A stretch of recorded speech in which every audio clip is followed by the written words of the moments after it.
6 o'clock, so we'll go ahead and start the work session. The only one we're missing is Counselor Soulsby, so hopefully she'll come on soon and we'll get her caught back up. So, Mr. Myers, you want to take it away? Sure.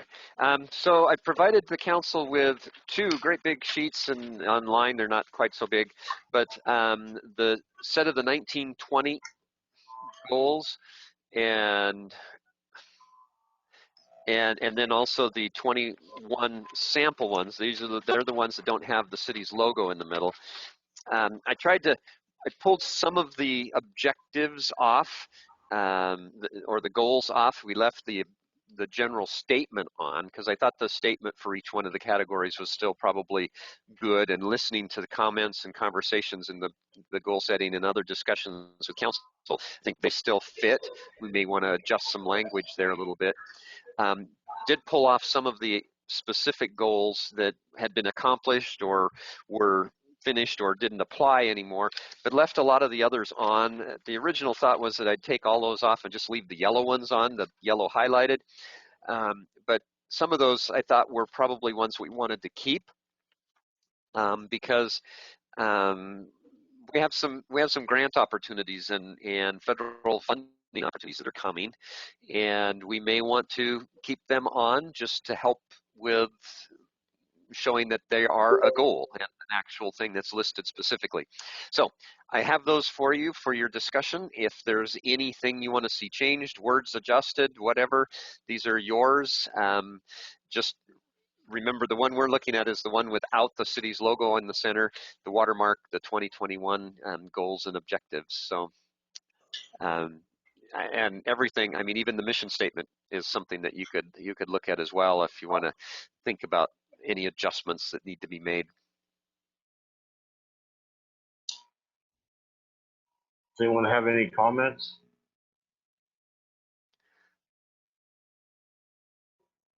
Our shortest work session. I looked through some of these and here as well. I'm picking up on the microphone here. And you know, I can see and remember some of the things that we've actually addressed, but there are a number of these items that I guess I'm not aware of how or whether or not we've addressed them or pursued them in this last year. And that's always what I ask myself: if we got goals, you know, and we haven't got to them yet, what can we do to ensure that we actually get to them this year? Is that something that we as the council need to kind of keep at the forefront of our minds and make sure that we're bringing up?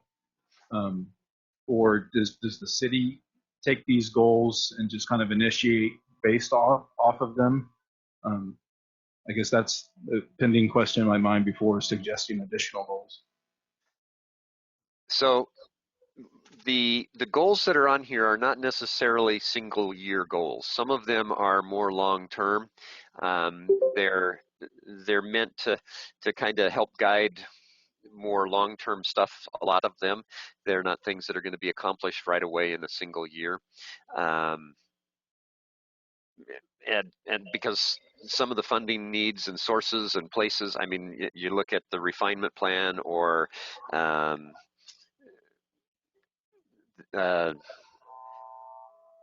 some of the other, the littering or explore methods to facilitate improved housing stock. Some of those are continuing things that if we have an opportunity to find some kind of funding source or some mechanism to help move that forward, that's what they're for.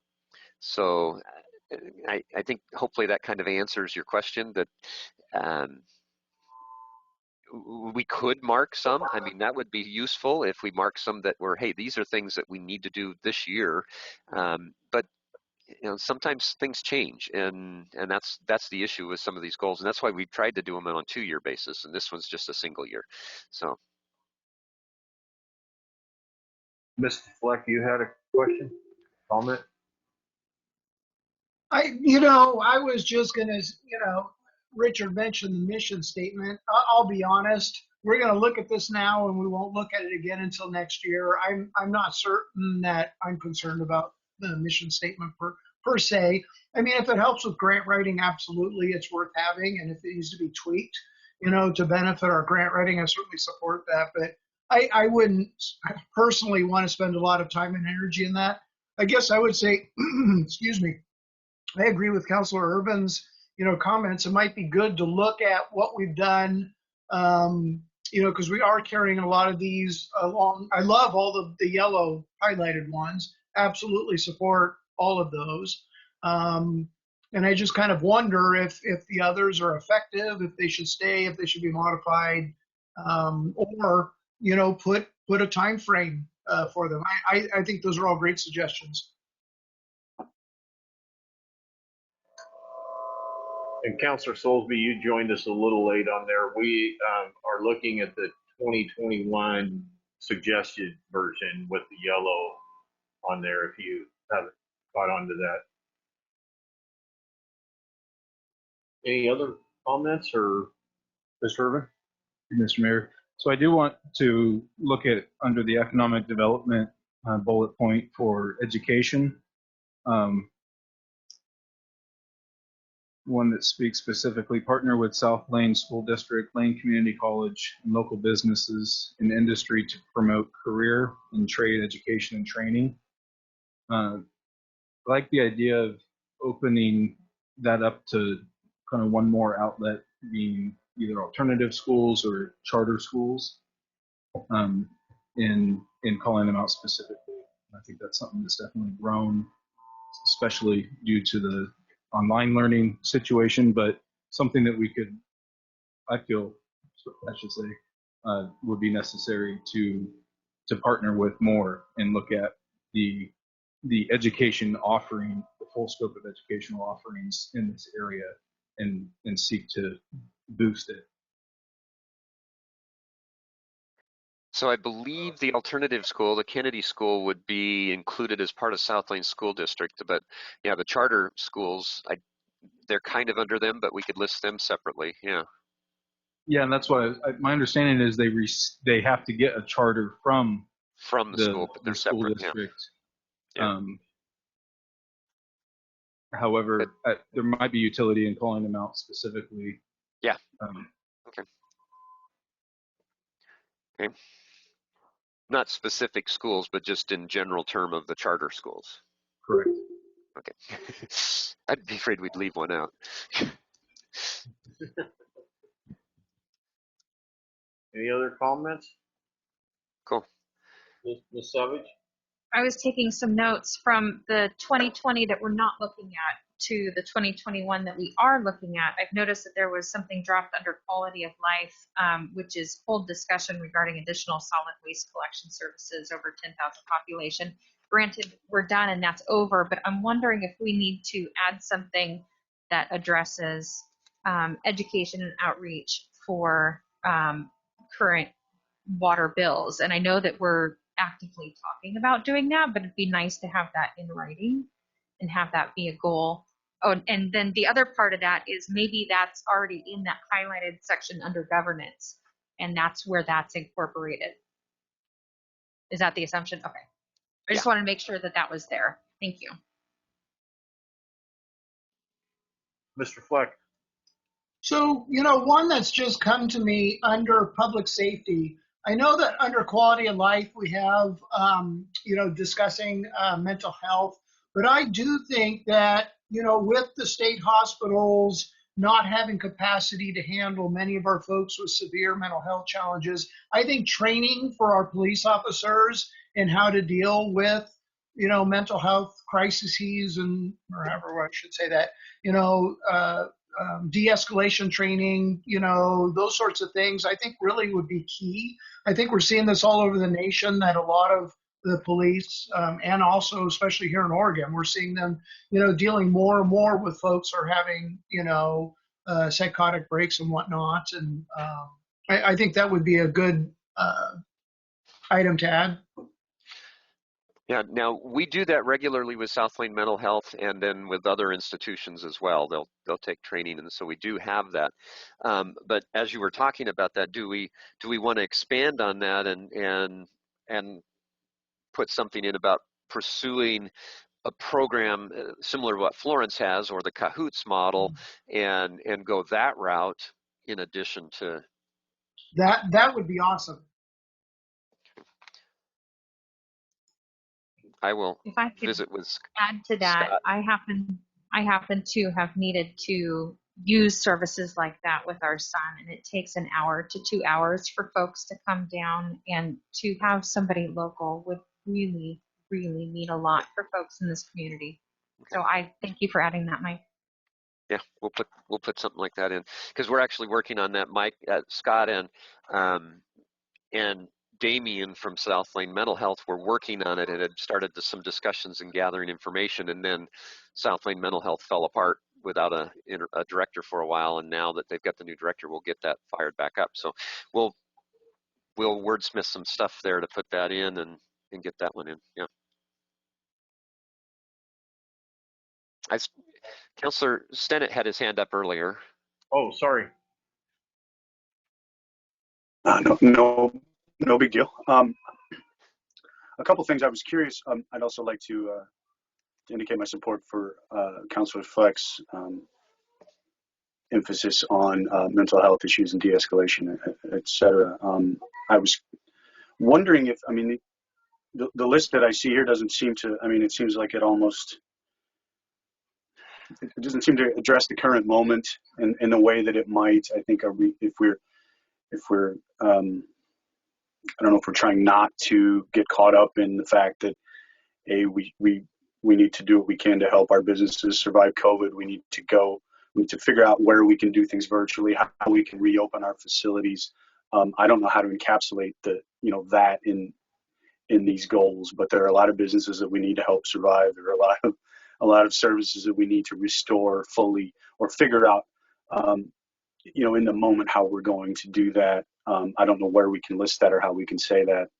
Another one is under governance, where it says enhance community outreach opportunities, virtual and in person, regarding infrastructure needs. I would like to enhance those opportunities throughout what the city does, and its outreach to the community in terms of, here's just the basics of our operations and how we approach things.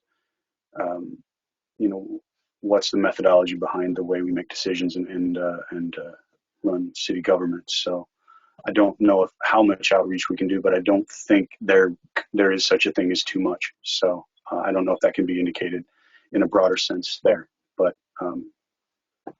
those are two quick thoughts. Ms. Soulsby.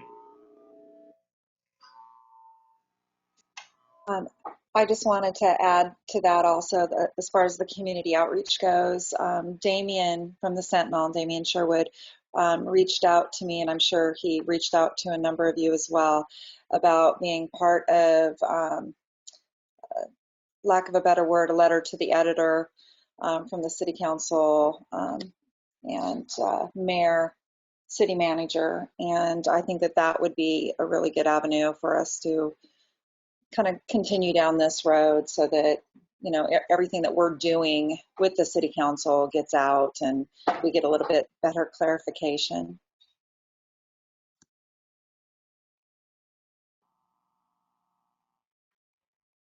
Mr. Irvin. In terms of goals, it might be under quality of life and public safety, but I think it would be a good goal to just generally enhance the walkability of the city. And part of the thoughts behind that, I think it came up when we were looking at the housing and code and what you allow in certain areas and zones. But just like one thought, like encouraging even community neighborhood coffee shop kind of things, where right now, the town's not that big, so you can walk pretty much anywhere. But even smaller scale, like allowances of just if you're in your neighborhood, just walk down and go to a coffee shop, on any side of town. It seems like that's like what you do goal. You have a little vision of what you want this place to feel like and look like. It's not super specific, but if we're going to look at building code again, I remember one of the comments in those meetings was, is it stated in the goals? Is it in line with the city's goals? So I'm wondering if now would be like the time to say, oh, we'd like to be able to have coffee shops in our neighborhoods or something like that, or just generally increase the walkability of the entire town so that people don't need to get in their car and drive somewhere. And so I'd be in favor of stating that. But that means that even at night, we need to, it's a fairly subjective thing, but increase the sentiment among the residents here to be able to let their kids, walk around at night. So that means things like better lighting, being on top of predatory behavior, being on top of, the drug houses that are in our neighborhoods, and just different things. So stating increasing the walkability of the town has a lot of implications. But I certainly would like to see that increased. And so maybe that's under quality of life. Yeah, we'll put something together on quality of life there for that. That just made me think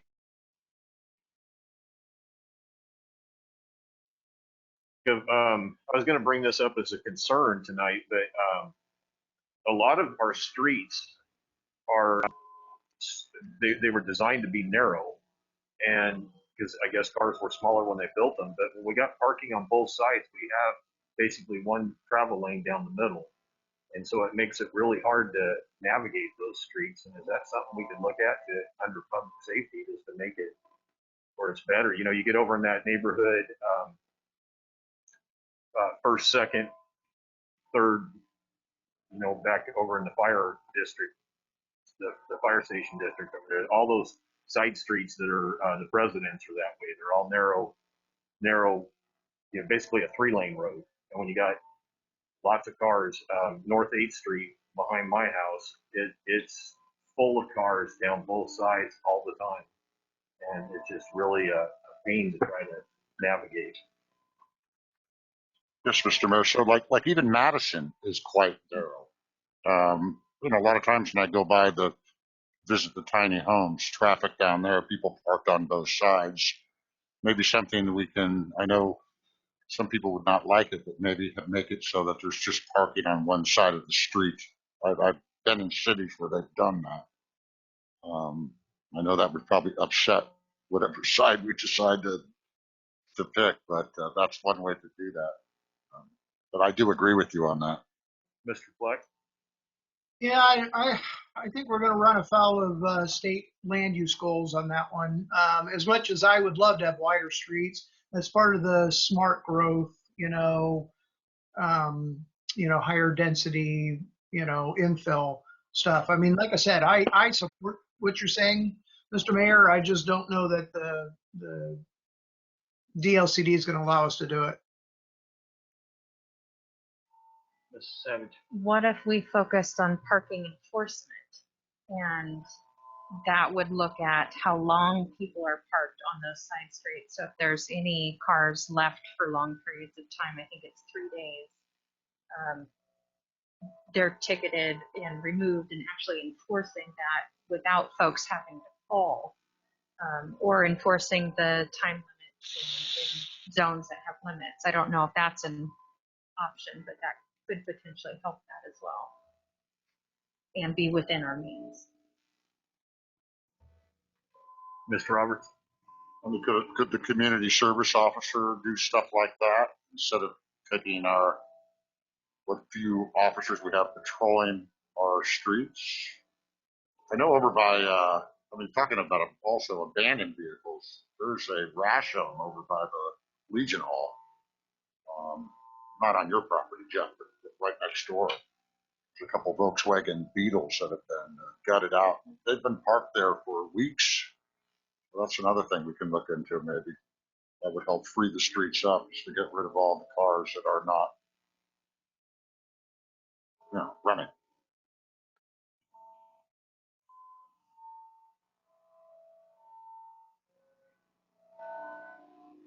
It also would be a good idea to do a temperature check on these goals at the start of every calendar year, instead of, we go through them and do them in a 2-year cycle, it would be nice to come back in, January of 22 or February and look at it. Where are we and where we could, are we achieving what we set out to do, or do we need to focus on areas? Maybe not do as big a full-blown session, but a condensed version. Miss Solty? Thank you, Mr. Mayor. Also, something that is really, I think, important is if we can get more of our citizens involved volunteering with our service clubs, and it's on our goals, our quality of life. But I think that would be of great help once everything gets up and running again, to get more people involved, and so they can kind of see what it takes to do everything that the city does, and then it gets them involved in knowing each other more, and it creates that more community feeling. And so, because when you go to these things, you see that it's usually pretty much the same people that go from group to group. And so I would love to see some new faces. And so any kind of campaign that we can bring out more people to get involved, I would love to see that happen. Mr. Stennett? Yeah, I was going to address that point myself. I wondered if we, we've got support volunteerism, growth and development of nonprofits and service clubs. I wonder if we could be even almost more broader and a little more basic to examine and enhance the city's relationship with each of these organizations, so that we've got a conduit of communication, and that we know the needs of each of our service clubs. What state are they in? Who really needs the people? There are a lot of service clubs and organizations that are probably in trouble because they are lacking people, and I know that's been the case for a while, and probably is more so now. Can we just we start with some really open communication with a lot of these groups, and see how we can help talk to them and do a lot of listening? I think that'd be a nice goal for the future. Mr. Fleck? And to tag on to that, if we have department heads or key personnel being speakers at service club luncheons, I know that's something our club, the Rotary Club's always looking for. And I think it's a great way, like John was saying, of connecting with the club while also providing information, on what's going on in that particular department or area. I think that's a wonderful suggestion. Well, it made me think about, how about if we shut off Main Street instead of doing a trick or treat or tree lighting or something like that? We have a service club day, and all those service clubs come down and give them a stage to speak to people and make a party out of it to get people attracted downtown. And then the Kiwanis speak for a while, the Rotary speaks for a while, the Legion speaks, the VFW, the Chamber, all those groups get up and do a sales pitch of what they got to offer and try to recruit. Ms. Soulsby?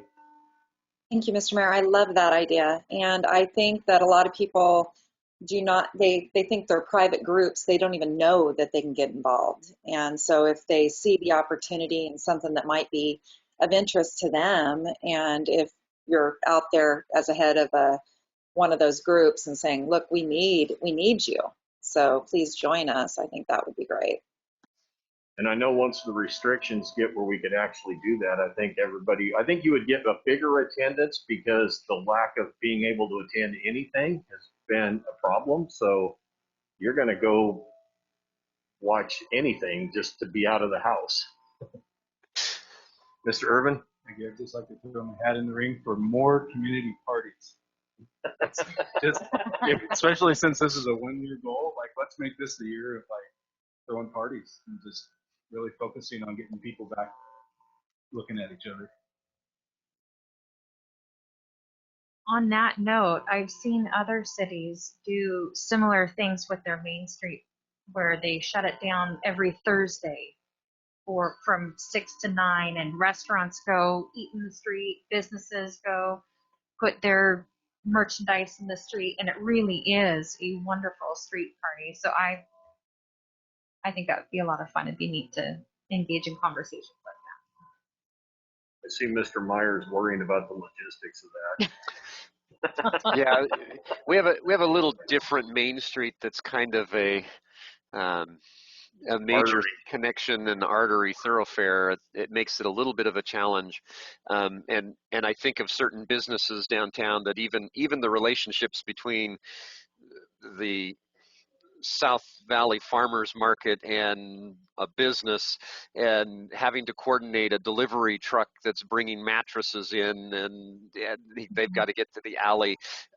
Yeah, the ombudsman roles grow greatly when we start looking at some of those things. But yeah, I mean, there are side streets too that we can. Yeah, we could do Whitaker and Washington, or Yeah, the numbered streets.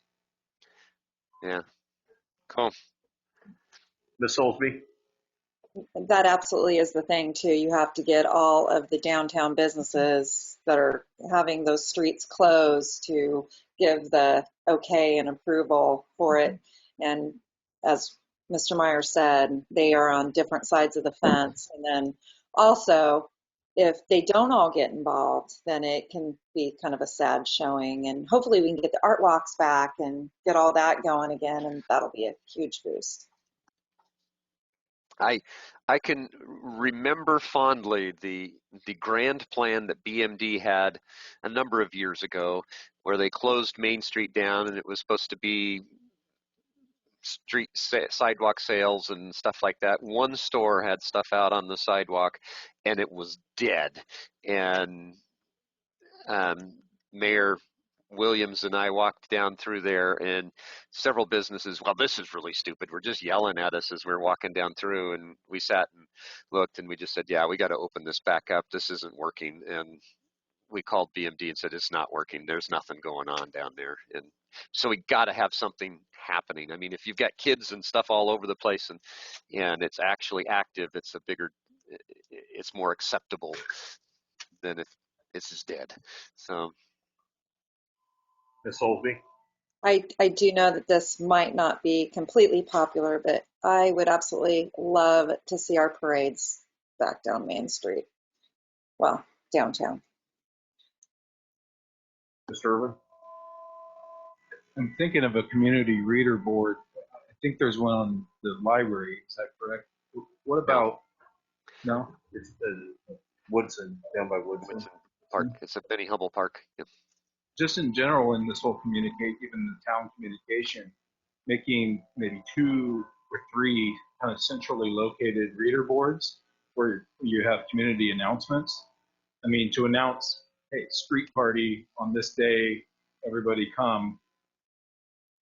In terms of this outreach, we can make them look good and have them updatable and clean looking. You know, that might be a real beneficial way. I've had some suggestions for like comment boxes at Bohemia Park under more maintenance and stuff, but like more centrally located feedback, information exchange kind of kiosk idea. But even a reader board with some information about where suggestions can be made, and just community announcements, in Bohemia Park, Coinier Park, and something on another part of town, maybe just where you catch people's, daily routes or weekly routes or whatever, could really help in that communication out.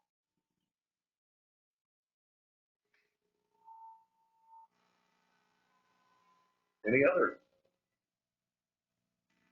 I have a question or thought or comment.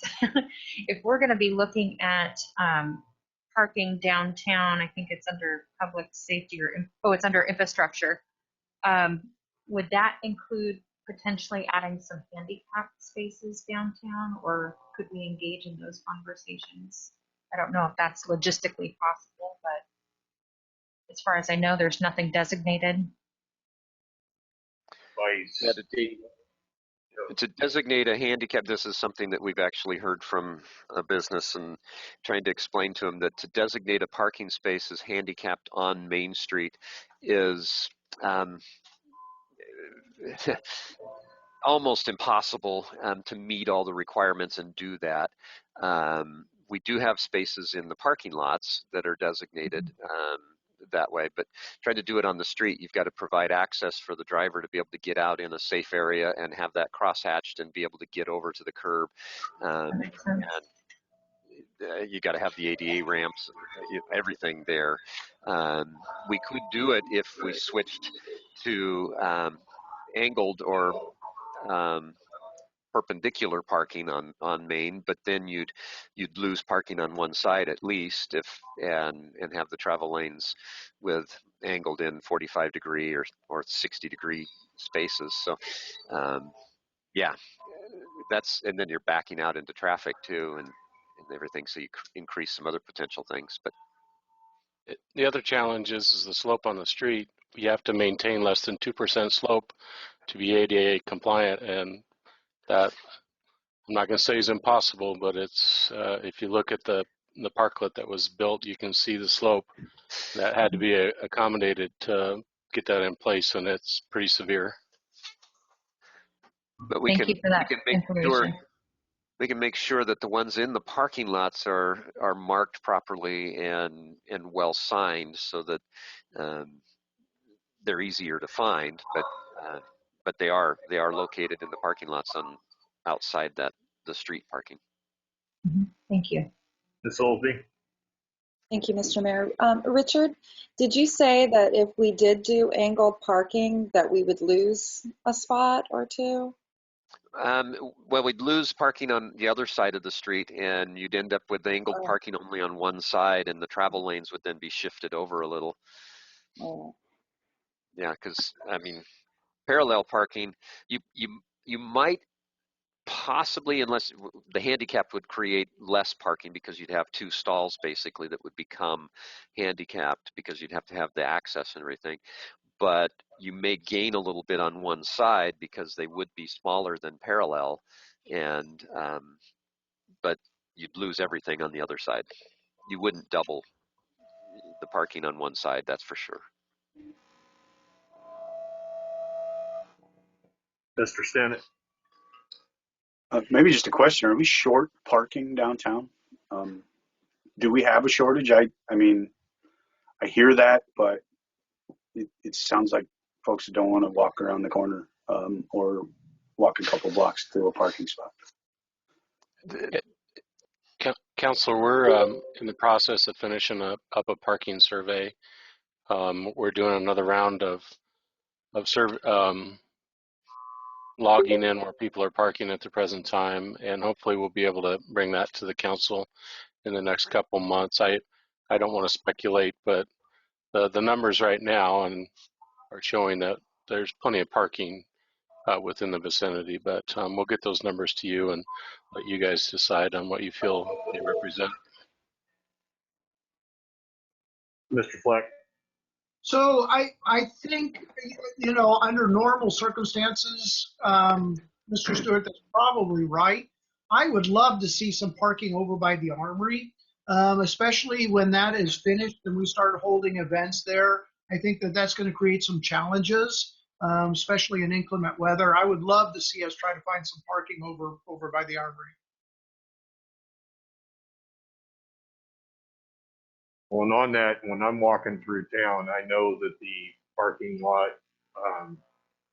beside the Great Western Pub is very seldom at capacity, and the one behind the Umpqua Bank is very seldom is it 50%. So those two parking lots, I know I walk past to just about everywhere I go downtown, and I've never seen them both at 100%, even when the car cruise is going. So, Mr. Stennett? It would seem like then that we could just do better signage and otherwise to direct people to where there is parking. I think maybe abandon the idea that you get to park right in front of the business, but there's plenty of parking downtown. I think it's just a notion. Maybe I'm wrong, but. Mr. Irvin? Yeah, and thank you, Mr. Mayor. I would give an anecdote on the parking. I remember pulling in. Well, first, signage would help. Reading the signs would also help. But I want to pull into that parking lot by the western Schweitzers from the street, but that's the wrong way to go in. So that's frustrating. Also, when pulling in there, one of my first thoughts was, man, I'm going to get a flat tire because it was not very, it's just one of those kind of spots where you're like, man, I'm bound to run over a nail in here. It's just kind of the vibe that it gave off. And I have that similar thought when I pull into the parking lot across from the city hall. And so I think signage is good, but also having well-maintained parking lots that have nice clean pavement and that are where water's not pooling, so you don't soak your nice shoes when you walk to Stacy's when it's raining. Like some improvement to the existing parking areas, I think would draw people to park there. So I know that requires some investment. I don't know that we have a shortage of parking, but we have a shortage, I think, of parking where people feel good about pulling in and leaving their cars. Just clarification though, the one next to Swipes is private. That's not a city parking lot. Okay. And one across the street is,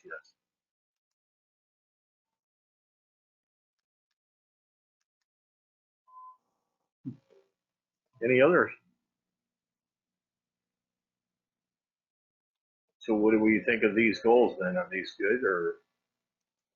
We'll squish in some of these things that you've talked about here and enhance these a little bit, and we'll bring it back to the council.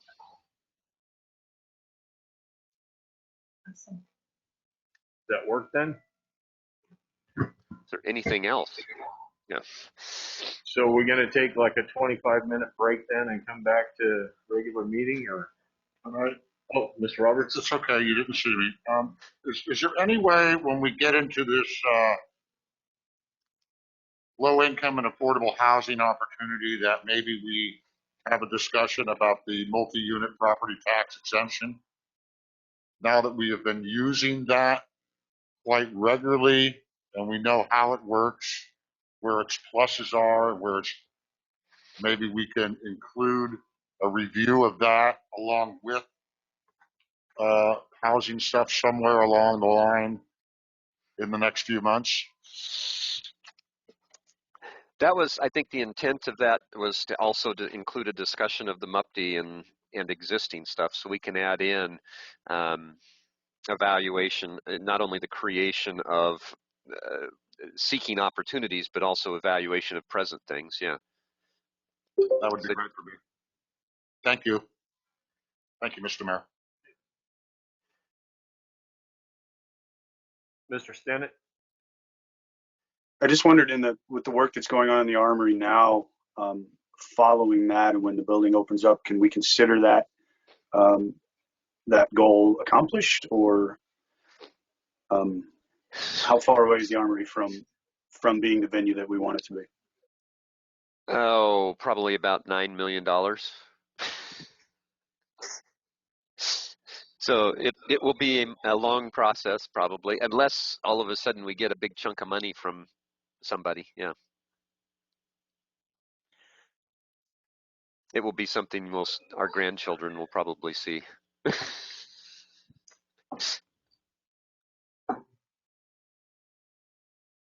Anything else?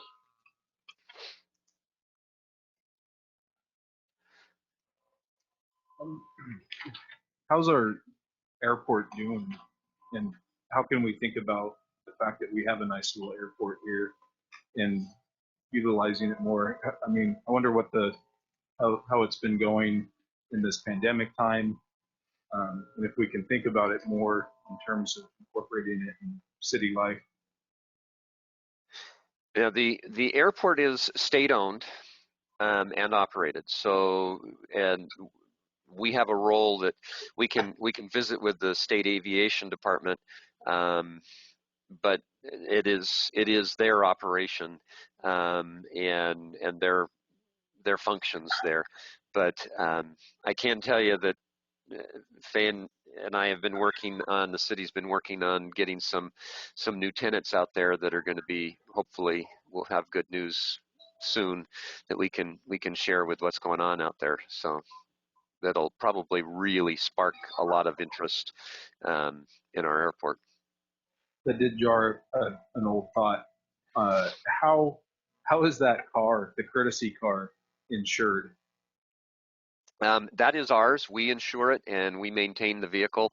We do get some money. Some of the pilots leave donations in the box, and so we've had some money that Sean and Nadine Kelly go and fill it with gas every once in a while when it needs it, and then turn some money into us as well for maintenance and other operations. But yeah, that's what we've got, that car out there. We probably are going to be looking at, as we cycle out other vehicles, we'll probably have to cycle something else in there and get rid of that car. It's getting close to probably needing to be replaced. But it is so that ours. Insurance is on the city. So if somebody wrecks it, that's a hit against the city. Yeah.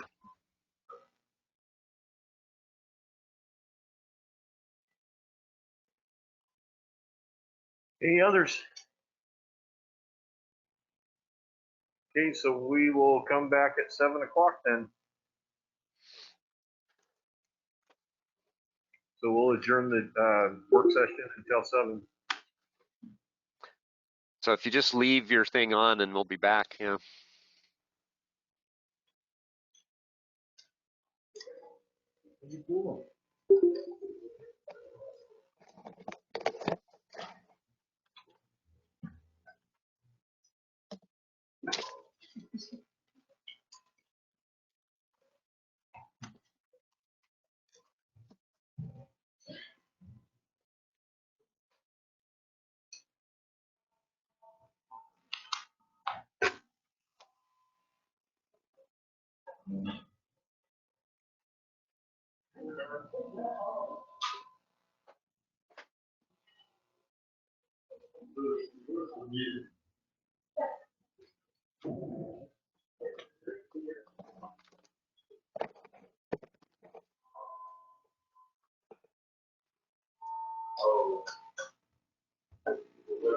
We talked to Neil, get some land space up, trying to make them individual destination.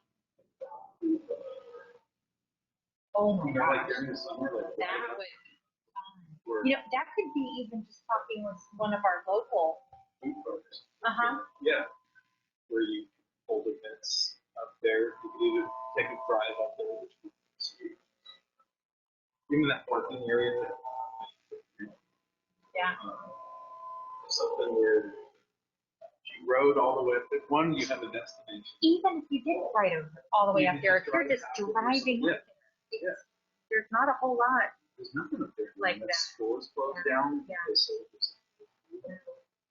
So, and with all the biking activity, imagine you could have maybe the city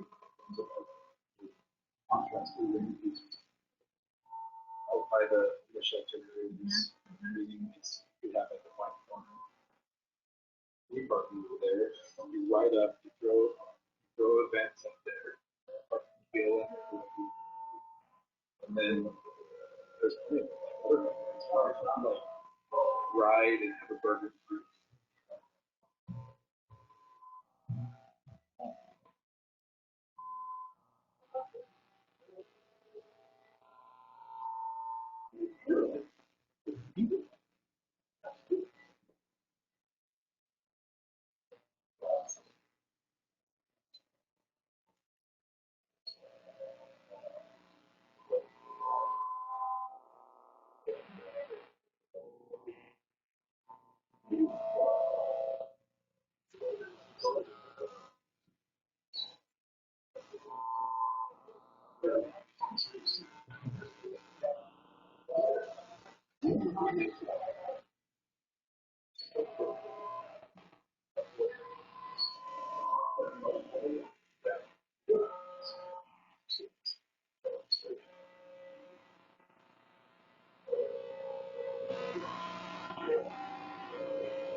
But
It's forbidden.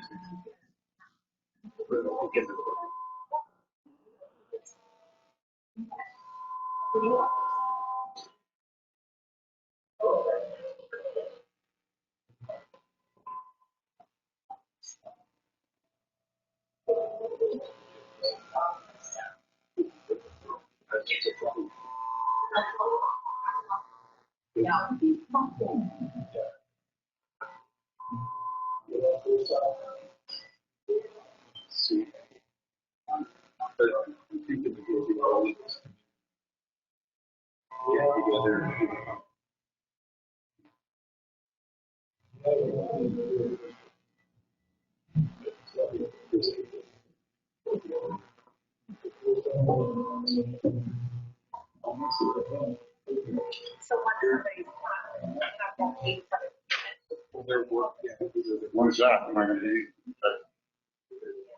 I'll be here. Can I say this on the radio? Yeah. I don't know where that came. I mean, do you know real quick how to get into Google Drive? Yeah, you log in as just like your email. Yeah. Right, and that's Even if it isn't, he's gonna play it tonight. I had it. I had it right here. See, if I were mayor, it's right here. I go here, it goes right to the Google Drive. And then I put my email in there and it won't accept it. So Council Roberts at cottagegrove.org. It won't take it. I'll try it again.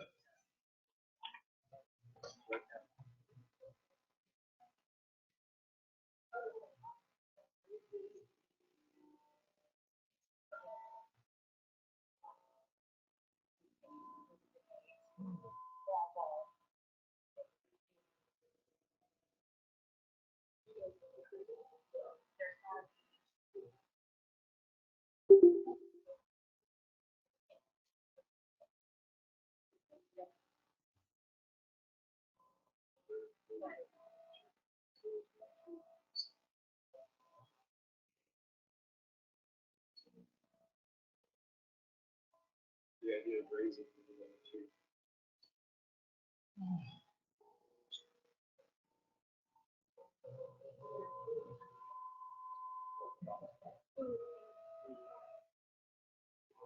Garland. Garland.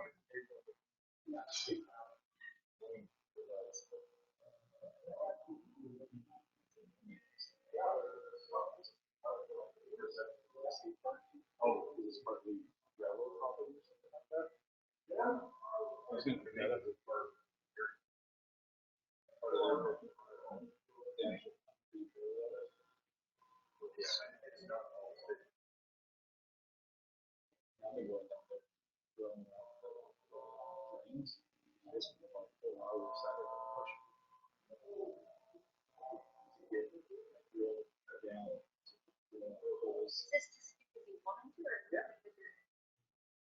because people need to use it. There was like that is this part of the street. Because it's been that's very to do. They say they take straws.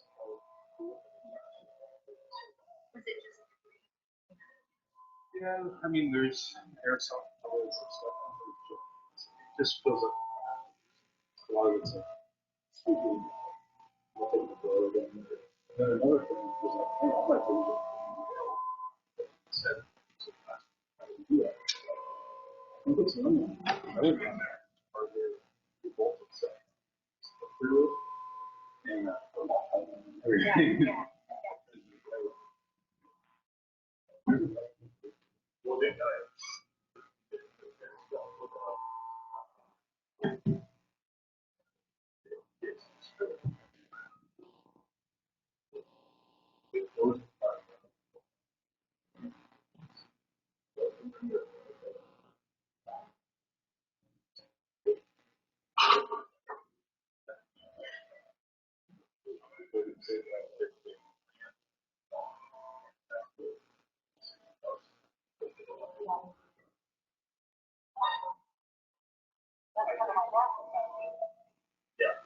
Yeah, it was very well. You ate it. Yeah.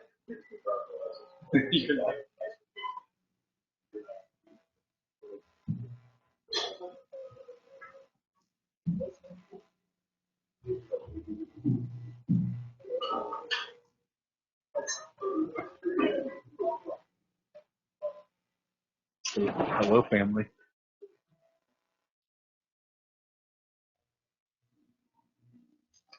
This is part of this.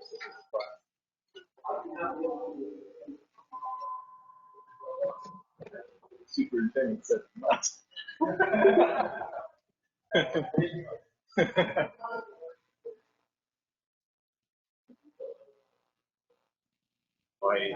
My youngest daughter came to a council meeting before I got on council when I was sitting in the audience because it was when they were introducing the Frisbee golf. And her and her, well, now husband, they were into doing that frisbee, just catching on. And so I was like, hey, they're talking about putting in a golf course here. So they came to a meeting.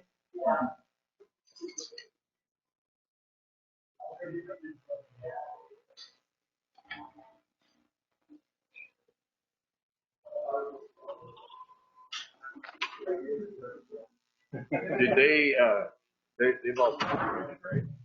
They've all graduated, right? Your youngest is. Missing workbench with the 3D printer on it. Going big with this one.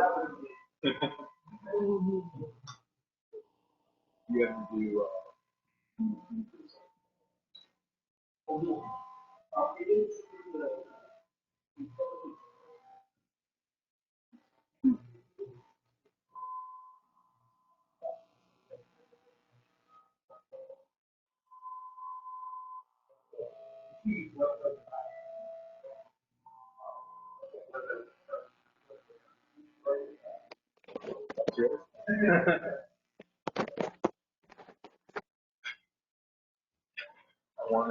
I've got a set of deals that don't have the Smith light cover kind of thing. Originally, so I had a design in mind that we printed. Who would I have to do that? So I was thinking about that. Yeah. The meetings.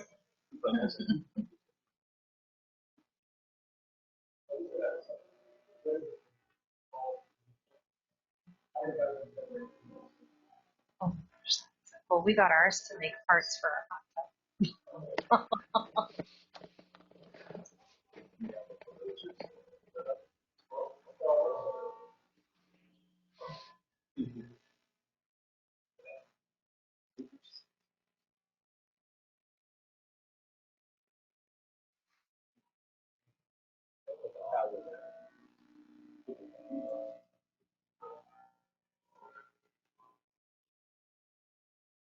I have a wire welder that's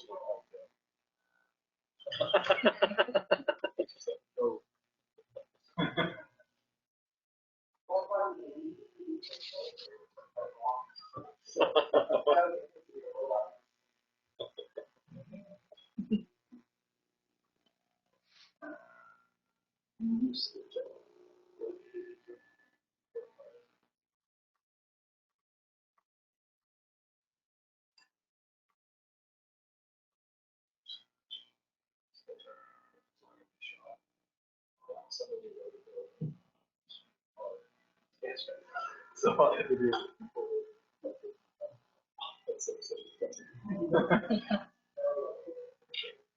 How much you want?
Okay, I got 7 o'clock. We'll call the meeting to order. Will the recorder please call the roll? Counselor Roberts, Here. Counselor Stinnett, Here. Youth Representative, Counselor Savage, Here. Counselor Fleck, Here. Counselor Soulsby, Counselor Irvin, Here. Mayor Gowing. Here. Okay, item 3, there is no items to be added to the agenda. Brings us to item 4, appearances of interested citizens for items not on the agenda. This is the time for citizens to comment on items not listed on the agenda for a maximum of 30 minutes. Individual speakers must be recognized by presiding officer, provide their name and address, and will be allowed 5 minutes or less for council approval. Comments regarding any matter scheduled for public hearing may be provided only in that hearing. Comments on agenda items may be taken prior to council's discussion on that item. Council will not engage in any discussion or make any decision based on public comments at this time. However, the council may take comments under advisement for discussion and action in further council meeting. Yeah, I have one signed up to be on, and that's Mr. Larry Bottomiller, 30577 Overholser Road. Mr. Bottomiller. Good evening, folks. I have handouts.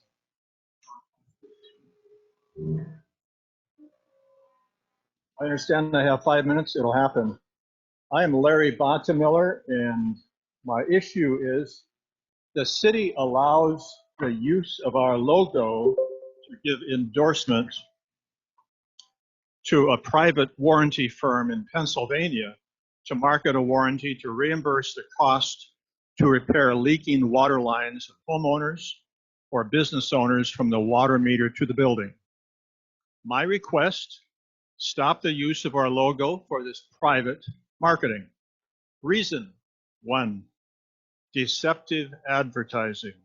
The city logo on the envelope and on the inside letterhead gives the impression that city recommends the coverage.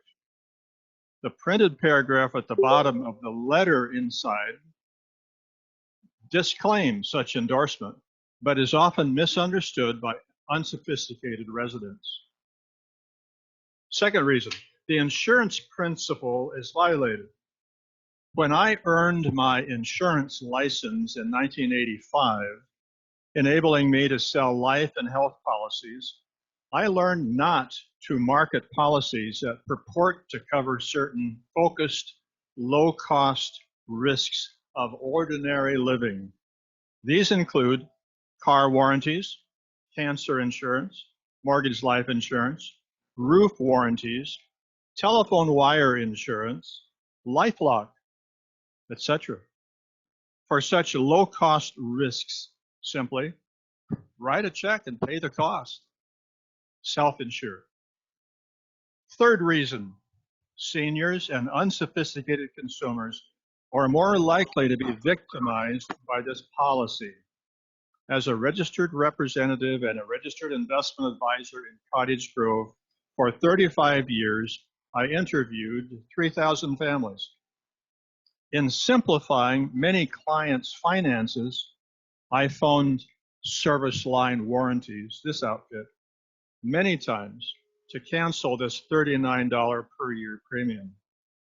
I told the call center voice, in Oregon, we have Oregon Law 124.110, which allows action to be brought against people like you who prey on older citizens. Please cancel this premium and policy and remove the citizen from your list. If you do not obey, I will report you to our protectors in Salem, Oregon. They always complied with our request. Fourth reason, this policy is sold on the basis of false fear. The rare homeowner with a leaking pipe can directly hire a plumber or a do-it-yourself neighbor with a shovel and a hacksaw, and then write a check without disputation with the insurance company over small costs. Questions or info for me? We won't engage any at this time, Mr. Bottomiller, but thank you. Okay. Thank you very much for hearing. Okay, we had no one else sign up, so we will move on to item 5, public hearing. This evening, we have a public hearing on ordinance amending Cottage Grove Comprehensive Plan Land Use Diagram Map entitled 1-4 Land Use District Map for Jason Fuller at 1945 Harvey Lane, MCPA 1-21. The City Council will make the final decision upon the ordinance based on the complete record, including the Planning Commission's recommendation and testimony received at tonight's public hearing. These proceedings will be held virtually and will be recorded. Anyone wishing to speak, if you are accessing the meeting using video, please raise your hand and you will be recognized. If you're accessing the meeting using only audio, please announce that you would like to speak. When called upon to speak, you must be recognized by the chair and you must state your name and address for the public record. We ask each speaker limit themselves to no more than 3 minutes. Please remember that all presentations will be timed. You will be informed when your allotted time is expired. All speakers exceeding the time limit will be asked by the chair to immediately conclude his or her remarks. If you do not finish your presentation, be sure to provide a copy of your statement to the staff. Written testimony may also be offered and will be considered and made part of the record. In order to minimize repetitive testimonies, organizations are encouraged to have only one person speak for the group. Each person may testify only once unless called upon at a request a councilor member to respond to questions. Thank you for your cooperation. Before we begin, does any councilor wish to declare an actual or potential conflict of interest in this matter?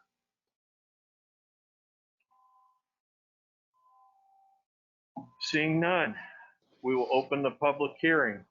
I will now open the hearing in ordinance amending Cottage Grove Municipal Code Title 1-4 Development Code and Housing Code amendments. May we please have the staff report. Mr. Stewart. Thank you, Mr. Mayor and Council. The purpose of this public hearing is to receive comments on the proposed amendment of the Comprehensive Plan Land Use Diagram Map and the Title 14 Cottage Grove Development Code Land Use District Map to redesignate 0.98 acres at the intersection of Harvey Lane and Gateway Boulevard from commercial tourist to residential commercial on the Cottage Grove Comprehensive Plan map to allow the house at 1945 Harvey Lane to remain as a permitted use and rezone these properties to residential commercial to reflect the proposed comprehensive plan designation. The Planning Commission held a public hearing on March 17, 2021 and recommended approval to the council. It is now appropriate for the council to hear testimony. Do any councilors have questions for staff?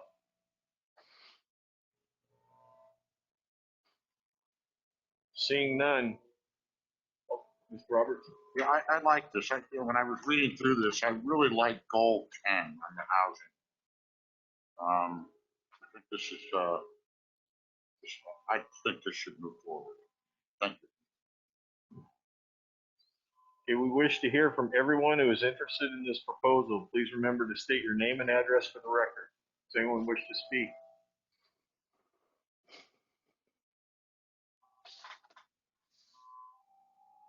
Seeing none, we will close the hearing.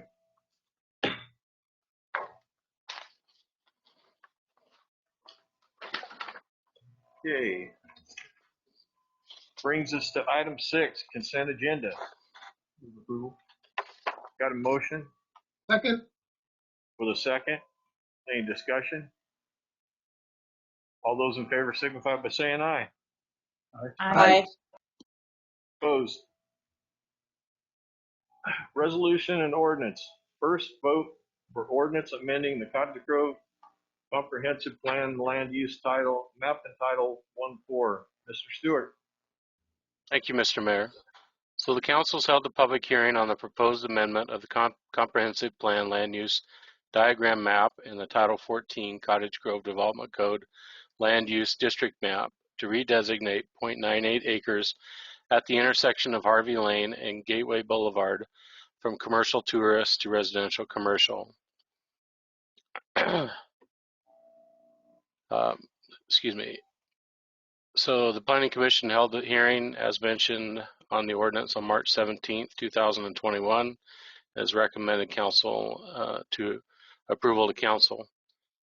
After council has completed deliberation, it is recommended that the city council hold the first vote on the attached ordinance. This ordinance has been prepared and been available for at least 1 week prior to the meeting. The ordinance could be adopted at one meeting.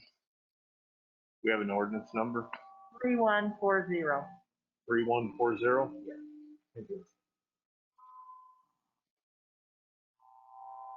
Mr. Irvin? Move that ordinance. Second. We have a motion with a second. Is there any discussion? Seeing none, will the recorder please call the roll? Counselor Roberts, Aye. Counselor Stinnett, Aye. Counselor Savage, Aye. Counselor Solsby, Aye. Counselor Fleck, Aye. Counselor Irvin, Mayor Gowing. Aye. Okay. Brings us now to item 8, business from the city council. Item A, federally qualified health clinic update. Mr. Myers. Tonight we have some representatives from the Be Your Best committee here to kind of give the council a little update on the federally qualified health clinic and the progress and how that's moving along. So I think Cynthia Fisher and Jim Gilroy, and I'm trying to see the other person that's here, but I think they can introduce the others that are here to talk about that with the council. Yeah. Hi, my name is Jim Gilroy. I live at 946 Blue Sky Drive, Cottage Grove. And with me is my cohort, Jackie Lester. And Jackie, your address, please.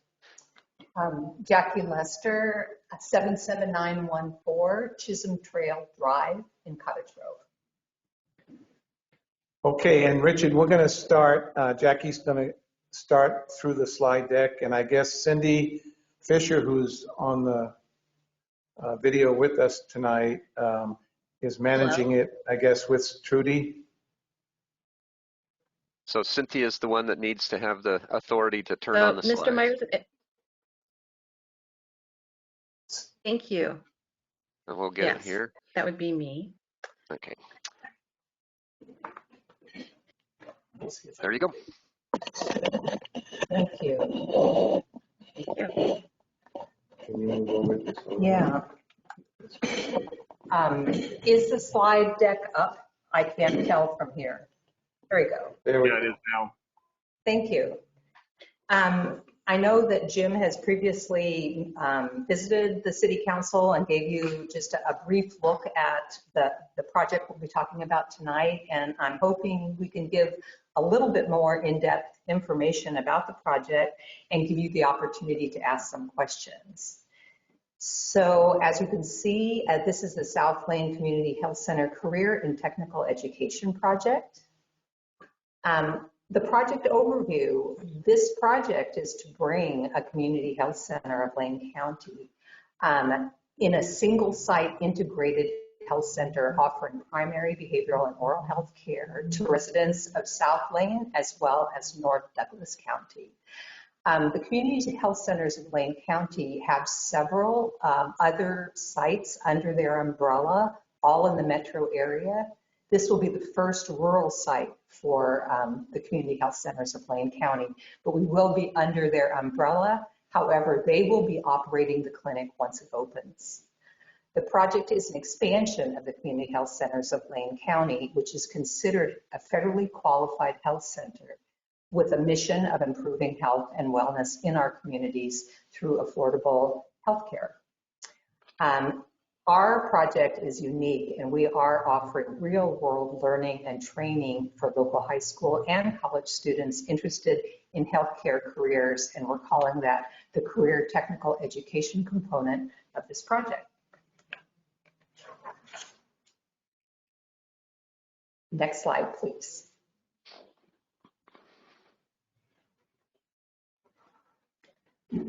Okay. The project partners are, this is a collaboration, and it's been a collaboration from the very beginning. Lane Community College, the Community Health Centers of Lane County, and the project was approved by the Board of Commissioners, the Board of County Commissioners in 2019, and Jim and I were lucky enough to be there watching that. It was a really exciting moment for South Lane. South Lane School District is a partner. Be Your Best, which is who Jim and I are representing tonight. We are providing a community voice and advocacy for the project. Peace Health is a big partner in this project, and South Lane Mental Health. Next slide, please. So why open a community health center in South Lane County? South Lane is designated as a health professional shortage area for primary and dental care. 2 of the top 6 primary care service areas with the highest level of unmet need reside in the South Lane, North Douglas area. Currently, our community need surpasses local provider capacity. Peace Health Cottage Grove Medical Center right now has the highest rate of emergency department use per 1,000 visits to the ER for oral health issues. And currently, 3,500 to 4,000 local patients are traveling to the community health center sites in Eugene and Springfield that could potentially be served here. There are large service gaps left in South Lane with the closing of services in the past, and some of those services include prenatal care and also reproductive care, which have moved out of our area over the past several years. And there is great community support for this project. Next slide.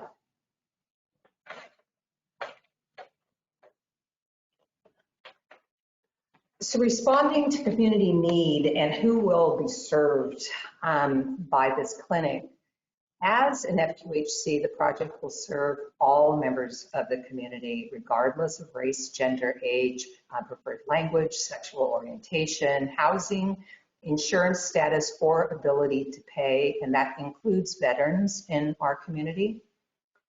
Approximately 1 in 4 Cottage Grove residents and almost 1 in 2 local families with children under 5 are living below the federal poverty level. And for those of you who don't know, that level is approximately $25,000 a year for a family of 4. Among the federally qualified health center patients who use the clinic, 3 in 4 had family income below that federal poverty level, 2 in 5 were children under 18, and 7% are 65 or older. And this is expected to be the medical home of up to 5,000 individuals with 4 primary care practitioners when we reach capacity. Thank you. Next slide. So programs and services, primary care, which is really what we're focusing on here for adults, children, and adolescents. And having an educational background myself, I happen to know that youth are able to access healthcare legally at 15 years old for primary care, and actually 14 years old for behavioral health care. This will also be offering family practice and internal medicine, pediatrics, family planning, integrated behavioral health, alternative medical services, pharmacist consultants, and a 340B program supporting access to low-cost medications. And this will also be support for South Lane School District's students, staff, and health needs. And I'm just going to interject here that about 20 years ago, our school district did have a school-based health clinic in our old high school. And at that time, many staff members would utilize that health clinic. rather than missing a day of work going up to Eugene to see their provider, they would be able to just pop in and see a provider here if it was a wonderful opportunity at that time. Our project will also offer dental integrated services in this clinic, and hopefully that will include full service and the full scope of dental support for our community. However, that is still being worked on at this point in time. Some of the public health services include WIC, and the community health centers of Blaine County have wonderful maternal and child health programs. And if you want to look at those, you can go to their site. But there are 5 really important maternal and child health programs that will be available to us. And again, this will be a career and technical education site. Next slide, please.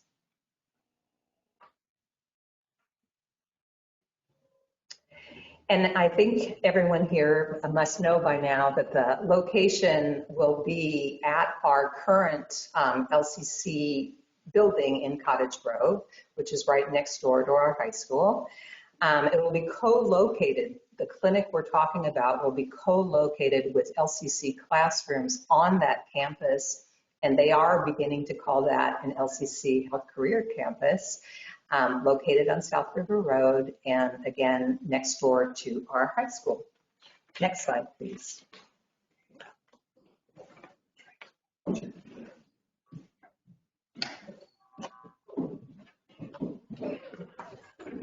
Thank you, Jackie.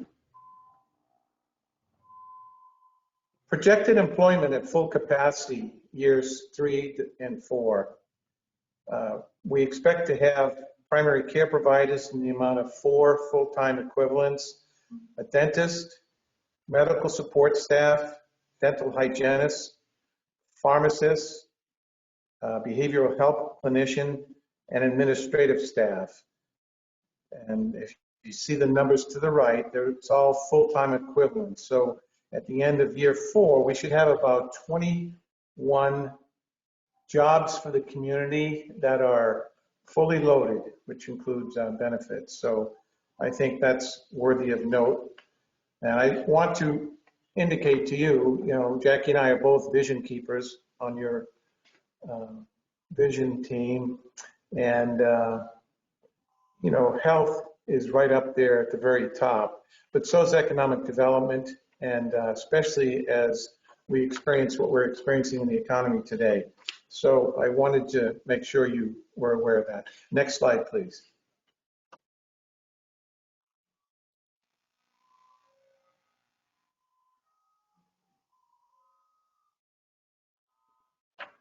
Thank you.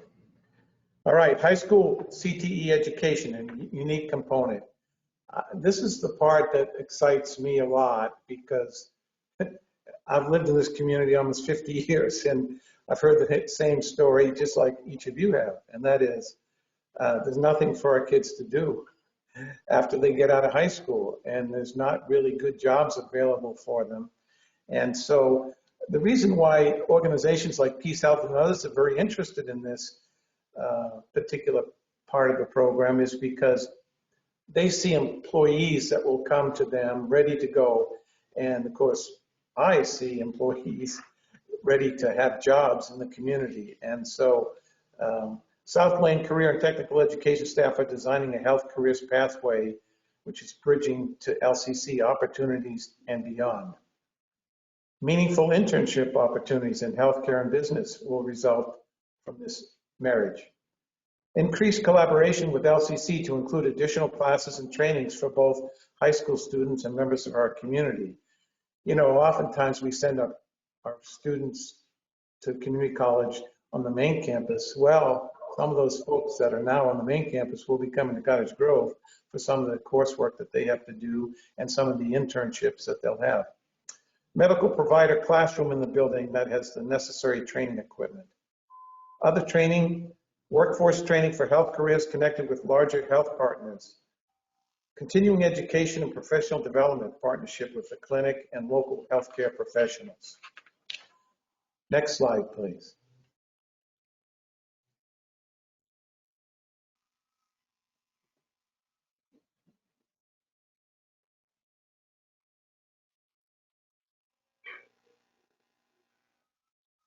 Thank you. Local economic impact. Future health career jobs, career laddering opportunities for higher wage jobs in hard to recruit health career categories.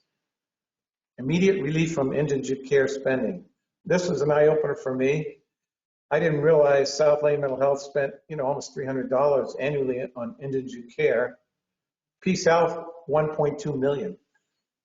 I mean, that money is definitely impacts all the bottom lines. And I'll say this, and more importantly, a lot of those services are never touched by the people that could use them because they either don't know about it or they're worried about not having the money to pay for it. So keeping healthcare local keeps spending local. And as Jackie pointed out, 3,500 to 4,000 local residents typically use the federally qualified health center sites in Eugene, Springfield, and we expect ours to go up to 5,000. Next slide, please.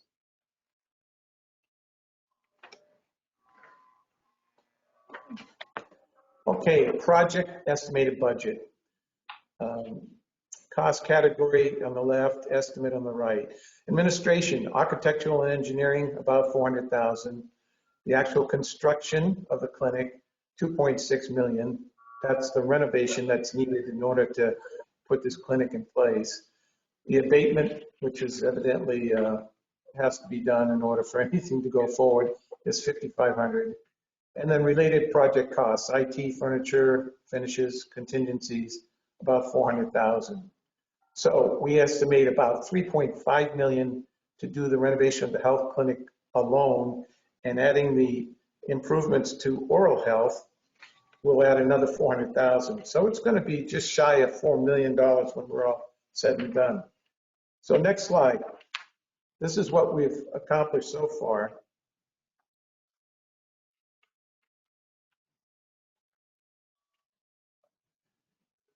Current funds raised and gap. So Oregon Community Foundation Community Wellness Fund has pledged up to 750,000. A local foundation has pledged 400,000. Oregon Community Foundation Donor Fund has pledged 50,000. LCC bond dollars up to 400,000 can be used out of the bond that was passed in order to renovate the building, not for the clinic, but just to upgrade it as a building that needed improvements after 25 years. And then Peace Health has pledged 400,000. Total funds raised is close to 2 million. Funds needed about 1.8. That includes the dental clinic. So we're looking at, we still have a ways to go, but I have to tell you, we have grant requests out, both state and federal, and a number of other private foundations have expressed interest. They've asked us to apply for their money. And I don't think we're going to have a problem getting there to the 4 million. But you never know. Until money's in hand, you can't say we have it.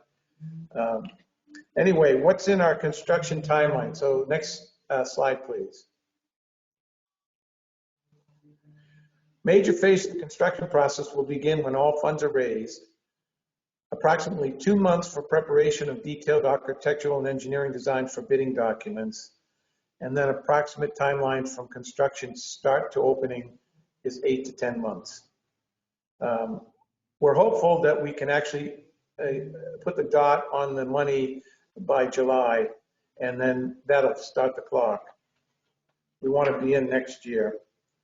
And so with that, you're welcome to ask any questions and you have now. And if you think of some later and you want to get them to Richard, I'm sure he'll pass them on to us. So I'll stop with that. And Jackie, anything else on your side? All right. So Richard, that's our presentation. Are there any questions? Does anyone from council have a question for either of the presenters? Mr. Roberts. Thank you, Mr. Mayor. Mr. Gilroy, Councilor Roberts here. Yes, I see. Does the construction to make this happen, is that just redoing the current building, or is there going to be adding on more to the field to the west? Oh, that's a great question, Michael. I wish I had thought to mention that in the remarks. I would say you're looking at the existing building as it stands. In fact, we have an outline of what that's going to look like. It's using the existing square footage. So probably about 2/3 of the building will be moved into a health center conglomeration, and the remainder will remain as classrooms and space that LCC needs for some of their other classes. So we're not expanding the building at this time. It doesn't mean that in the future, and that we aren't looking at doing that in the near future, but it doesn't mean that the need will be so great that they'll want to expand it. Mr. Irvin.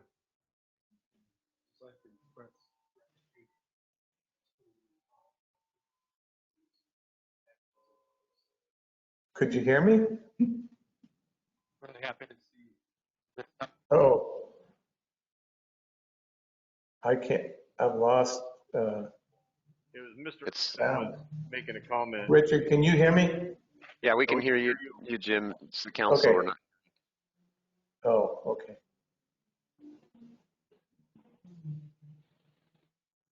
I wanted to express thank you for your time and effort and energy that you're putting into this and bringing this opportunities to this town and for the future generations and educational and career opportunities. You bet. Mr. Fleck. Yeah, I was just going to echo the same thing. I wanted to thank Be Your Best and all the partners and all the work they've done. This is absolutely marvelous. I'm thrilled and thank you so much. Hey, it's all on you guys. It started with your vision. Anyone else? Mr. Stennett? Hi, I wanted to echo the thanks and kudos for the work already put into something that seems vital for our community. I wondered, there were two separate numbers for the improvements without improvements to the dental clinic, and then those with improvements to the dental clinic. That the inclusion of the dental clinic seems pretty obvious and pretty necessary to me. What is a scenario in which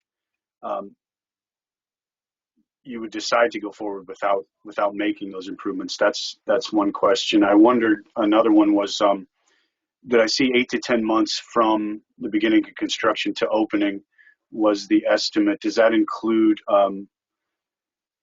everything necessary to open it, recruiting employees, setting up the program for students, and et cetera? Is that a, or did I see 3 to 4 years to get all that accomplished? Or Okay, John, I'm going to take your second question first. That 8 to 10 months means that we open the doors ready to go. The two budget items, the first question, the reason you see two right now is because there's more legwork that has to be done around the clinic's development for the dental clinic. Even though it's been there already, it's going to have to look quite different and be able to meet all the specs required today going forward, as it also fits in with the entire health clinic. But when you look at the map of the actual outline of the building, you'll see the space that's already set aside for the dental clinic. And every intent is to have it ready at the same time. We budgeted it separately only because that's the one area that we haven't finalized yet in terms of how that's going to look and fit with everything else. So our intent is to have it open at the same time.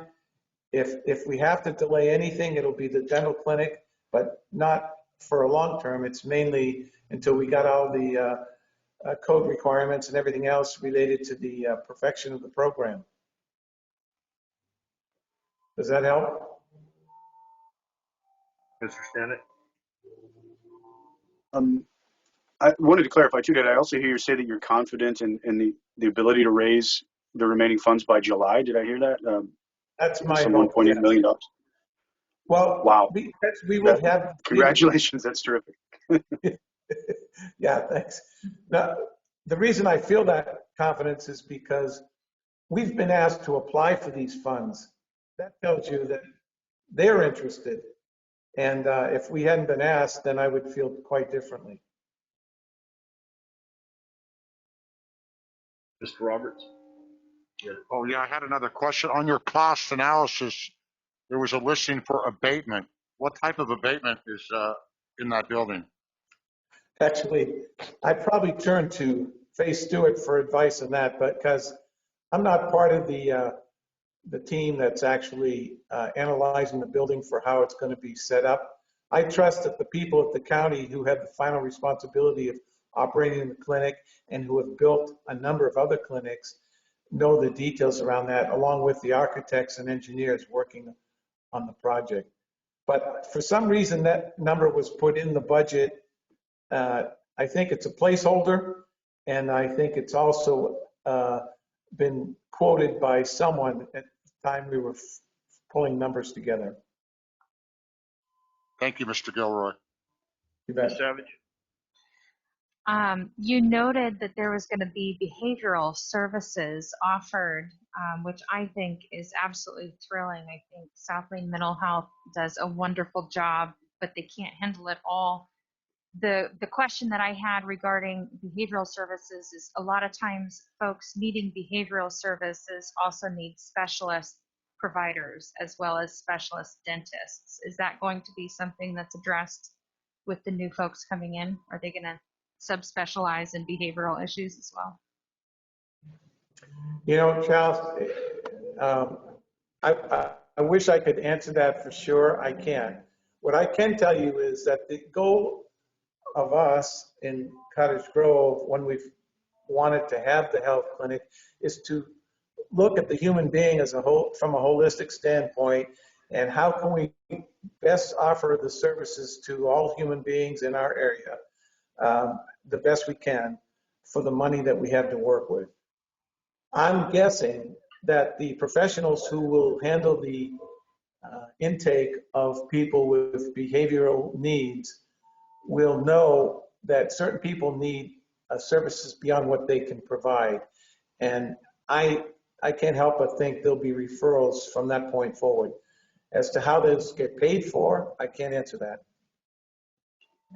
I'd also like to add that Yeah. this is thrilling. Hang on a second. Yeah, I would like to say something about the oral health services. Up till this point in time, the community health centers of Lane County have provided preventative services for oral health, but they haven't provided full treatment services, which is what we're hoping for our clinic.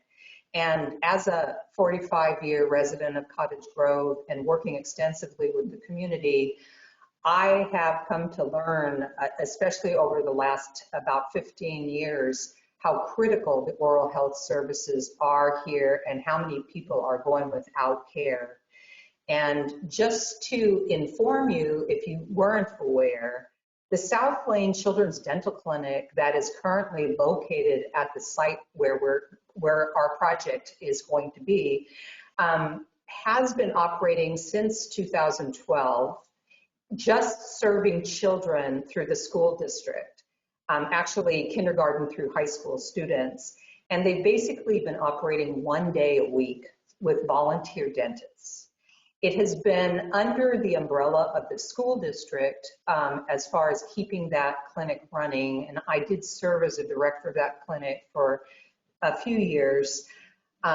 There is a tremendous amount of need. The school district has done a fantastic job of transporting kids from their school to the clinic, from the clinic back, from families that don't have the opportunity to do that, have lots of barriers to accessing care for those kids.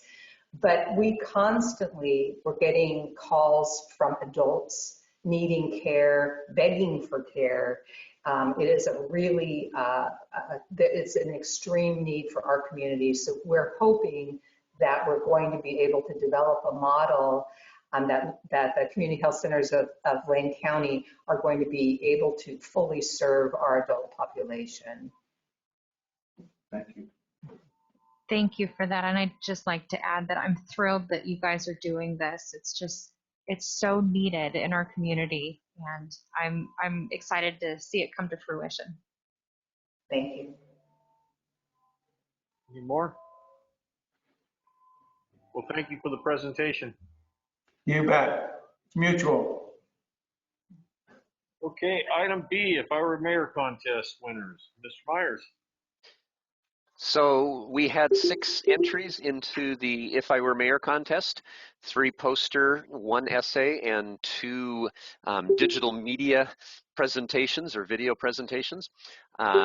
We provided those to the council for you to review and look at, and the judging was done, and the mayor has the results there, and I guess I'll leave it for the mayor to make those announcements. Do we want to watch the videos first, or do you want to do the announcements first? Or we can, as you announce them, then we can watch the video for that one, or? Okay, so I will go through. The third place for the poster contest is Emily Mayfield. Yay.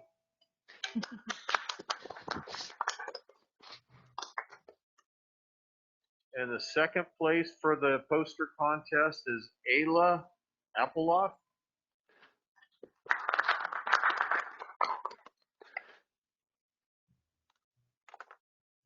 And first place for the poster contest is Violet Brokerlundman.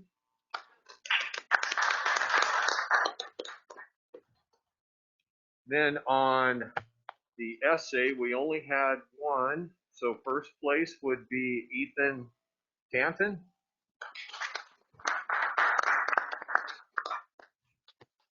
And then on the videos, we had a tie for first place. So the first one, do you want to show MJ Roddy's video? Okay.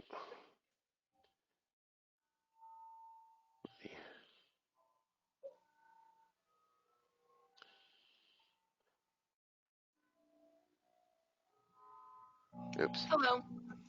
I got it.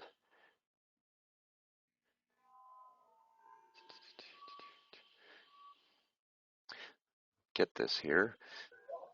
Okay. Okay. Hello.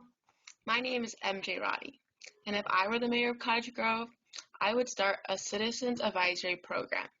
This program would feature key elements of the Youth Advisory Council we already have in Cottage Grove. During my 6 years on the council, I have learned so much about local government, to the point I feel more informed on issues than the general voting public of Cottage Grove. I've often witnessed citizens of Cottage Grove come to meetings and be unfamiliar with what the city and the council can actually do for them, or others confused by the processes or decisions the city is making. Starting a citizens advisory program would allow citizens to be more comfortable with the general knowledge they need to be able to contribute their input effectively.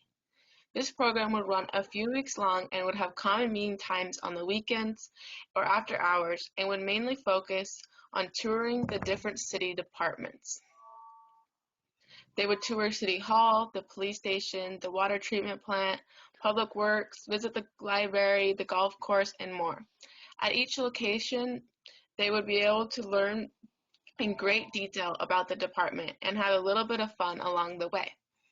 The goal is to better inform the public on questions like where their water bill actually goes, or why the city has a golf course, what the city council does, and how expensive certain projects are, or other common questions or items of confusion that they might have. Another part of this program could be providing transportation to our state's capital, allowing small groups to tour the building, listen in on committee hearings, and have a chance to meet with their representatives. You may be asking, MJ, this all sounds great, but how would you even motivate people to sign up for this program? I believe we have a couple of options. One would be to partner with Lane Community College and ask to arrange a credit system for taking the course. Or we could simply award them with certificates along the way with some free swag, maybe some city t-shirts and hats and mugs. If this doesn't work, we could look into a program where they could get money off of their taxes or bills for taking the course, similar to the driver's ed, and your insurance would go down. Cottage Grove is a wonderful place with amazing people. As mayor, I would want them to be as informed on issues as the community as possible, as they might start with this program and move on to join other councils or clubs in this community. This would shake things up and allow for some new faces in the community. A citizens advisory program would revitalize Cottage Grove. And so the tie was with Hello, my name Courtney Owens. I see Courtney is in the audience tonight, or at least online, but would you play Courtney's video? Cottage Grove, the covered bridge capital of Oregon. This small town is rich with history and a lively community. Its history can be found on every street corner. It's in the quiet of the courtyards downtown and in the brushstrokes of its murals and street art. It's in the architecture of century-old buildings and in the rushing waters of lakes and rivers. This charming town is the place that I call home. Cottage Grove is home because of the people, places, and history that makes up this one-of-a-kind city. There are so many amazing aspects to Cottage Grove, and if I were mayor, I would want to make sure that these qualities are not only preserved, but repaired for the enjoyment of future generations. There are many aspects to Cottage Grove that make it a great place to live or visit. For example, the Downtown Historic District has many amazing locally owned businesses. As mayor, I would make sure that I was a local business supporter. These past 2 years have been really hard on small business owners, and they deserve to be supported by their community. As mayor, I would lead by example and educate people on the importance of shopping locally, whether that may be eating at one of our many delicious restaurants a few times a week, or deciding to shop at a boutique for a gift instead of a larger big box store. Those relationships locally is immensely important for having a strong community. Another amazing aspect to Cottage Grove is the astounding concentration of covered bridges that are located in such a small radius. Sadly, some of these bridges have not had the maintenance or respect that they deserve. With age, these bridges deteriorate, which is why it is necessary to have funding for the restoration and upkeep of these tokens of history. When visiting a bridge that has caution tape and graffiti, it's sad to see such a beautiful structure treated so disrespectfully. As mayor, I would use my networking abilities to be able to find a way to obtain money in order to restore the bridges, whether that be through a grant or bringing the community together to fundraise. I would also educate people on the importance of doing so. Through my experience with the Youth Advisory Council, I know that when money is being spent, not everyone will be happy. But restoring the historic monuments of Cottage Grove is more than just having something nice to look at. These restoration projects help bring revenue to the city through tourism. Projects like the Armory remodel and the Swinging Bridge restoration have already brought much tourism to this small town. The covered bridges and bike path attract people from all over the world. Tourism is essential to the life of the city. When people come to Cottage Grove, they shop locally, which brings revenue and helps the town thrive. It is also important to restore because the rich history of the past helped pave the path for our lives today. Remembering history helps us develop a better understanding of the world, how past societies operated, and how we have changed. Within the walls of these structures lies the stories of the past. Every place in Cottage Grove has a story to tell. I remember throwing frisbees in Bohemia Park, riding down the bike path on a hot summer day, having barbecues at the lake, and at local restaurants laughing with family and friends.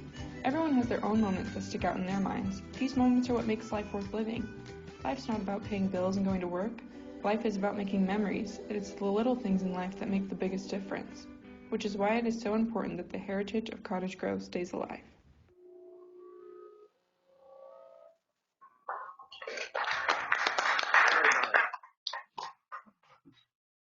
And when I watch these videos, I called Mr. Myers the next day, and I want to implement both these videos into reality. I want to work with Courtney and MJ, and I think we can actually make these a reality. And so, you know, I know they're going to go up through state, and hopefully we got some winners up there when they get judged. But I think it's more important to put it to a reality in the community, because they're both really good ideas, and I'm proud of the work that they did. Anyone else? Mr. Myers?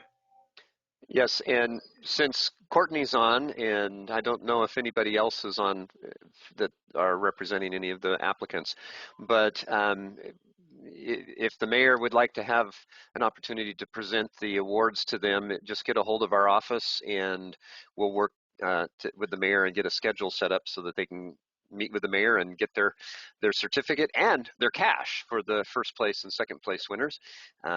They actually have a cash prize locally. The two videos presentations, since they did tie, we did give them the first place cash prize of $100 each. The essay will receive, Ethan will receive, I think it's $75. I'm trying to find it real quick here in the pile of papers.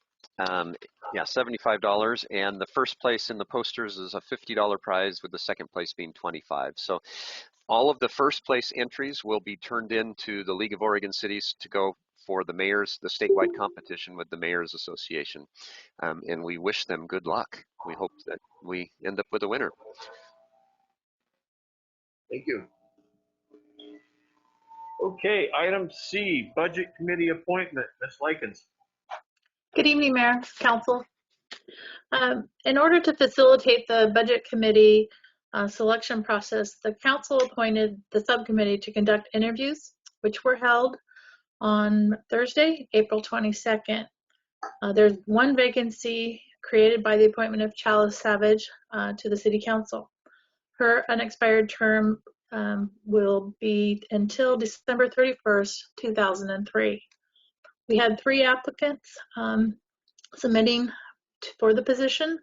Those were Dwayne Toddy, Dana Meriday, and Jill Williams Hermison. The interviews were held, and this committee does have a recommendation. It's the staff's recommendation to make the appointment to the Budget Committee as recommended. And Councilor Irvin was the chair of the subcommittee. Thank you.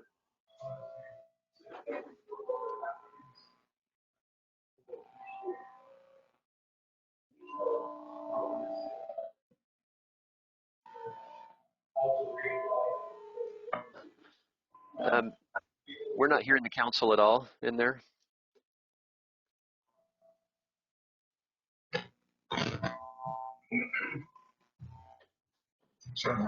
Thank you. How's that? That's better. Yes. Now I got practice. I can clean it up on this one. Want to say thank you for all the applicants for applying. Thank you, Dwayne and Jill and Dana. Everyone was very well qualified. We just really appreciate you guys taking the time to show your service to the city and everybody here for applying. We did decide that Dana was our top pick for this go around. So we would like to make a recommendation to have Dana do it, be on the Budget Committee. So I'd like to make a motion for that. I second. All right. Okay, we have a motion with a second. Is there any discussion? Mr. Fleck. Yeah, I would just offer that, I hope that Dwayne and Jill can continue to apply for committees. We certainly always need folks, and we're so grateful to have applicants. It's such a tough decision, when you have 3 very strong candidates. So I would encourage them to keep applying. There certainly will be openings going forward. Thank you. Mr. I would also like to comment on Jill's. Jill had ran for office, has been very attentive at the online meetings since COVID. Actually was coming to the meetings too. So I hope she stays at it. Thank you. Any more discussion? All those in favor signify by saying aye. Aye. Aye. Opposed? All right. Item D, Pedestrian and Bicycle Master Plan Advisory Committee appointment. Mr. Stewart. Thank you, Mr. Mayor. So the City of Cottage Grove received a Transportation Growth Management grant from the Oregon Department of Transportation to develop a pedestrian and bicycle master plan. This plan will identify the community's needs for our bicycle and pedestrian system and identify how we want to develop and grow our multimodal system to meet those needs. It will be adopted as a refinement plan to the Cottage Grove Transportation System Plan at the end of the planning process. An advisory committee comprised of representatives from the City Council, Planning Commission, Lane County, South Lane School District, South Lane Mental Health, South Lane Wheels, Bicycle Safety Coalition, Peace Health, the Chamber of Commerce, and others will help guide this planning process. The city will be working with ODOT to secure a contractor to develop and write the plan here later this month.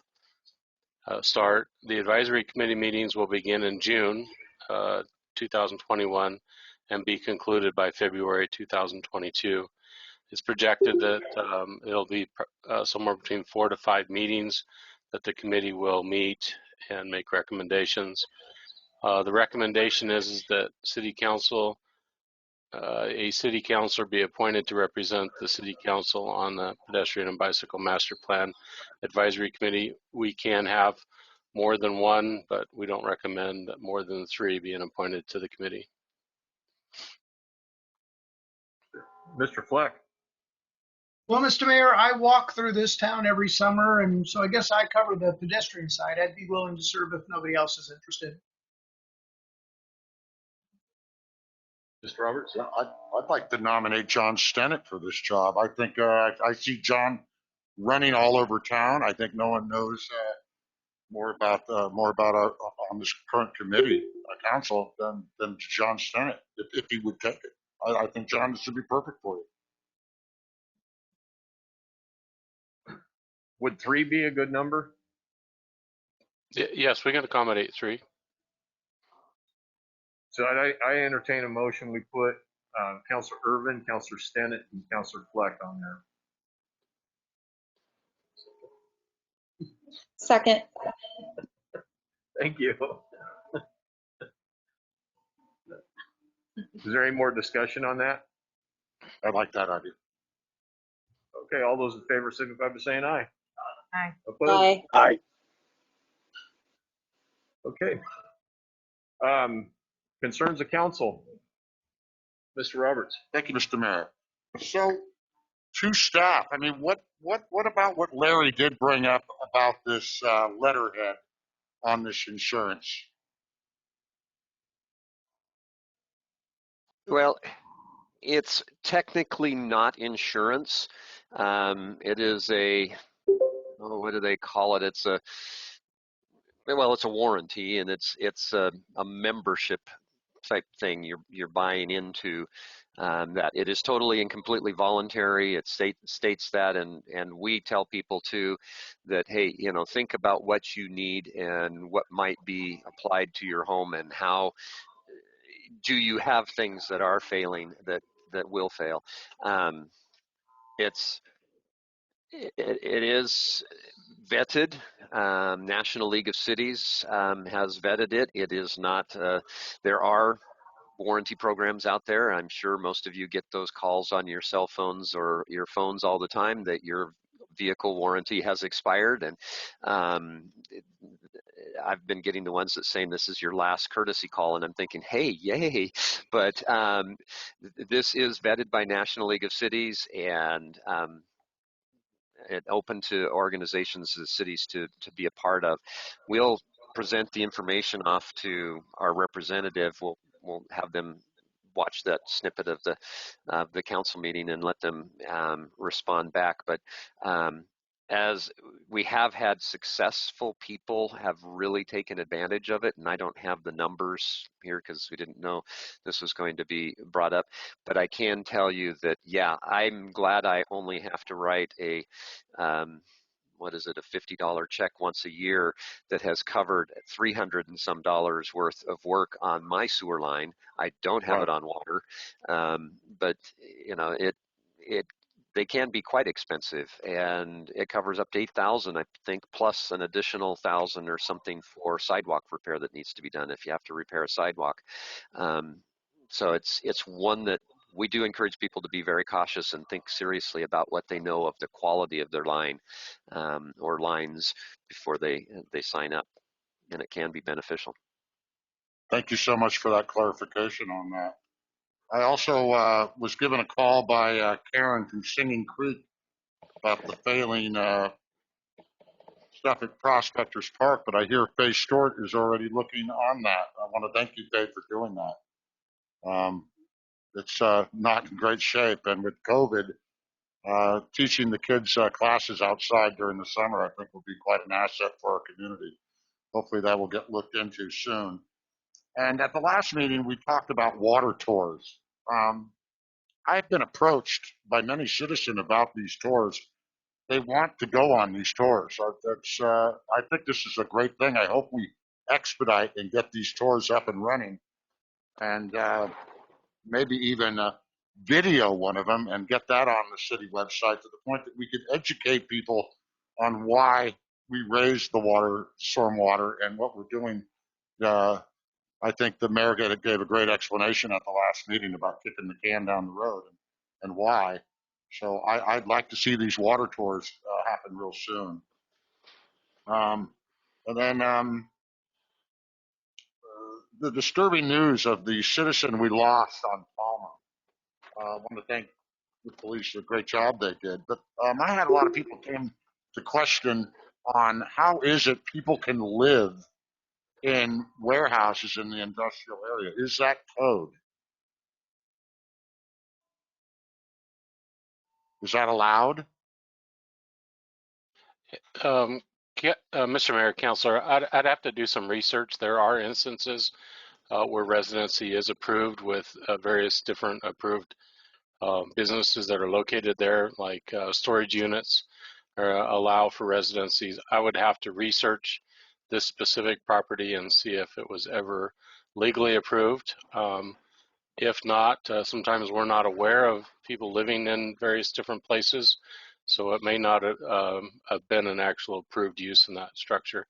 But I'll work with staff and report what our findings are. I was been told just yesterday that there's several people that live in that particular building, and so they were a little bit worried about what was going on with that. Great job, and I just want to thank city staff in general with the projects I've been working on, especially Teresa Cowan and all the folks over at the community center. And I'll tell you what, that community center is really, really starting to look good. I was really amazed with the tour I got. So that's all I have. Thank you, Mr. Mayor. I'm going to take Mr. Irvin next because he's standing up at the podium for a good microphone. Hand on over here, camera. Thank you, Mr. Mayor. 2 items this evening.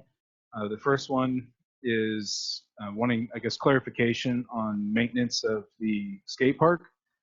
Had someone that lives in the city, also a friend, ask about whether or not they could repair some of the rails there. I know my family and I have gone and cleaned up garbage and tried to drill out the drain so that the year's worth of water would flow out and you could ride the bowl areas.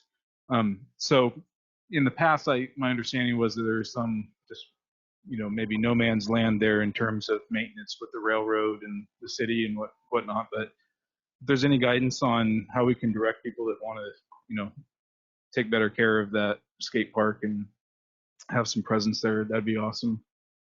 Certainly, I think there's a willingness on a number of people's parts to help out. The second item is I had the chance to, I want to say I'm excited about, I got a chance to sit with a constituent in my ward and watch traffic on the street today. It was awesome. And the one in particular I think is getting a bit of buzz about it is East Taylor, between essentially 10th, probably below that 10th and Gateway. And I didn't have a ton of time, but I would say within the half hour that I was there, at least 2 vehicles were at least 45, 50 miles an hour. And this was during the 5 o'clock, before 5 o'clock. So I went up and down and took pictures. Just my first thought was maybe the signage isn't great. There are a lot of limbs and shrubs kind of covering one of the crosswalk signs. If you're coming, I guess it would be west down East Taylor from Gateway. That's difficult.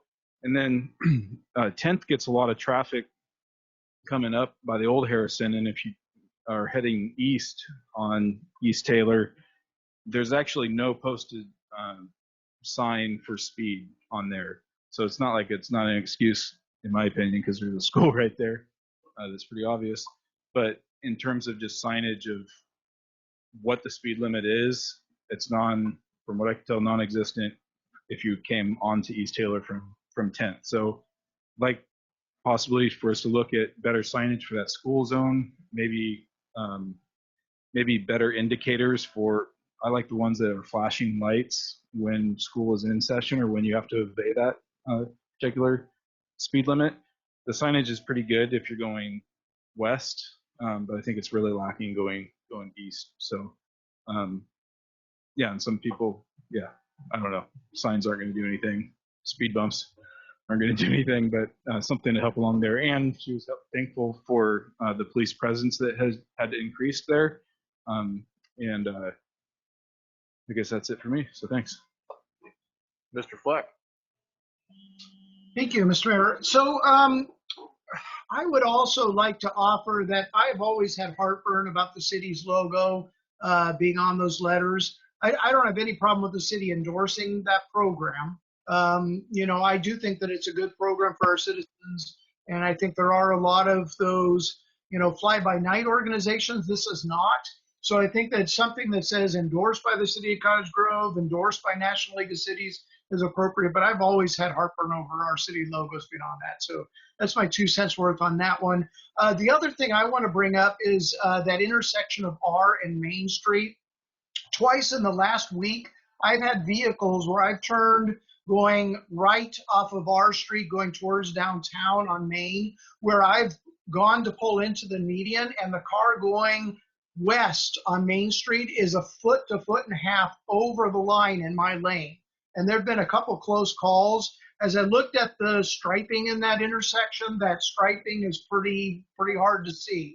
So I don't know if in our annual road striping that'll get covered, or if we need some more patrols. But like I said, I've had 2 very close calls in the last couple of weeks where people were way over in the other lane because it zigzags right there at that little intersection.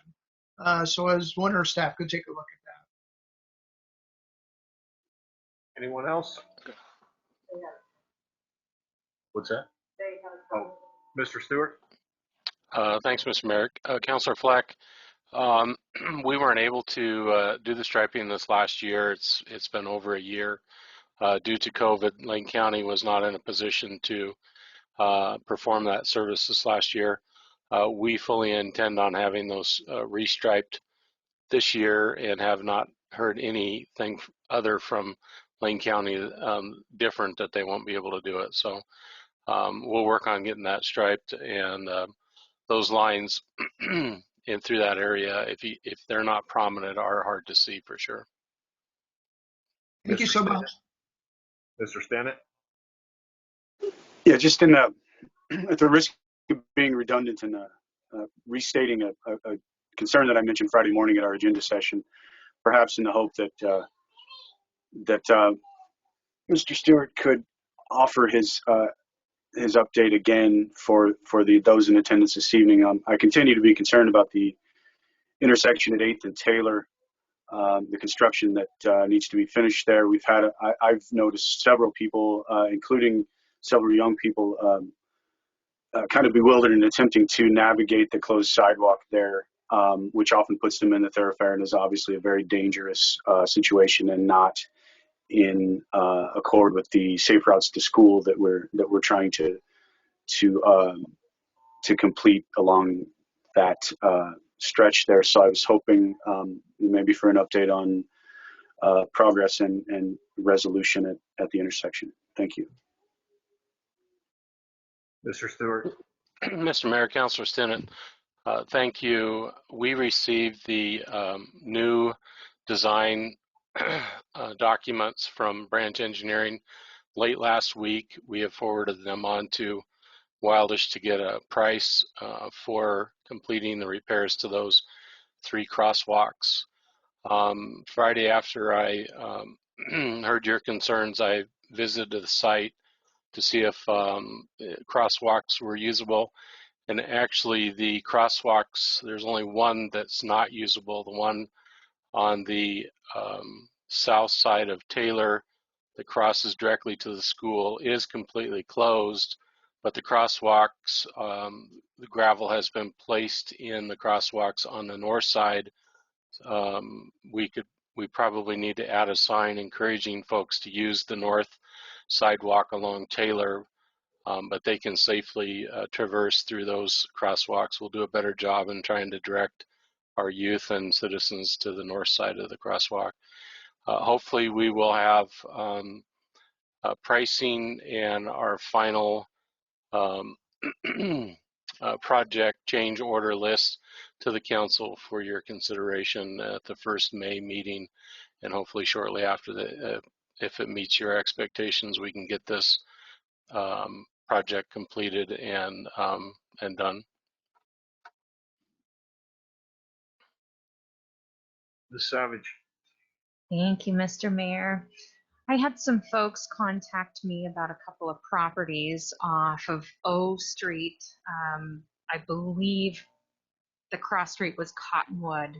I could be wrong there, but it's right there on O Street. They were concerned about the edge of the building being too close to the property line. It's a house that's being built, and it appears and feels right on the property line. I looked into this, and I found both Melanie and Eric incredibly wonderful to work with, and it is absolutely within the laws down to the millimeter, but I found them to be completely approachable and very easy to work with. And then the property across the street is a piece of property that has some forms that are set up and ready to pour for the foundation. And there's a lot of overgrowth, blackberries that are going over the formed sidewalk that's there and into the street. And although we are not in the fire burning season yet and able to put out requests to trim back shrubbery and whatnot, I was assured by Eric that he was aware of the property and that they will be taking care of it. So I want to really thank the city staff.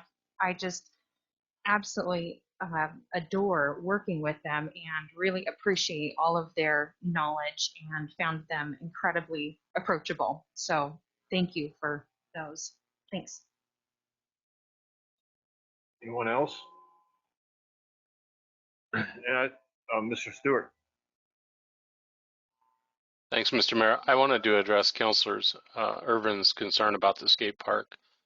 I will share that our city maintenance staff, parks crew, they visit the site every Monday and Friday to do cleanup and address issues that need attention. It is a difficult site because of the amount of use that takes place to keep it perfect. We also stop midweek on Wednesdays if we see that there's a lot of trash. So we're trying hard to keep it presentable and repaired so it's safe for our youth to use.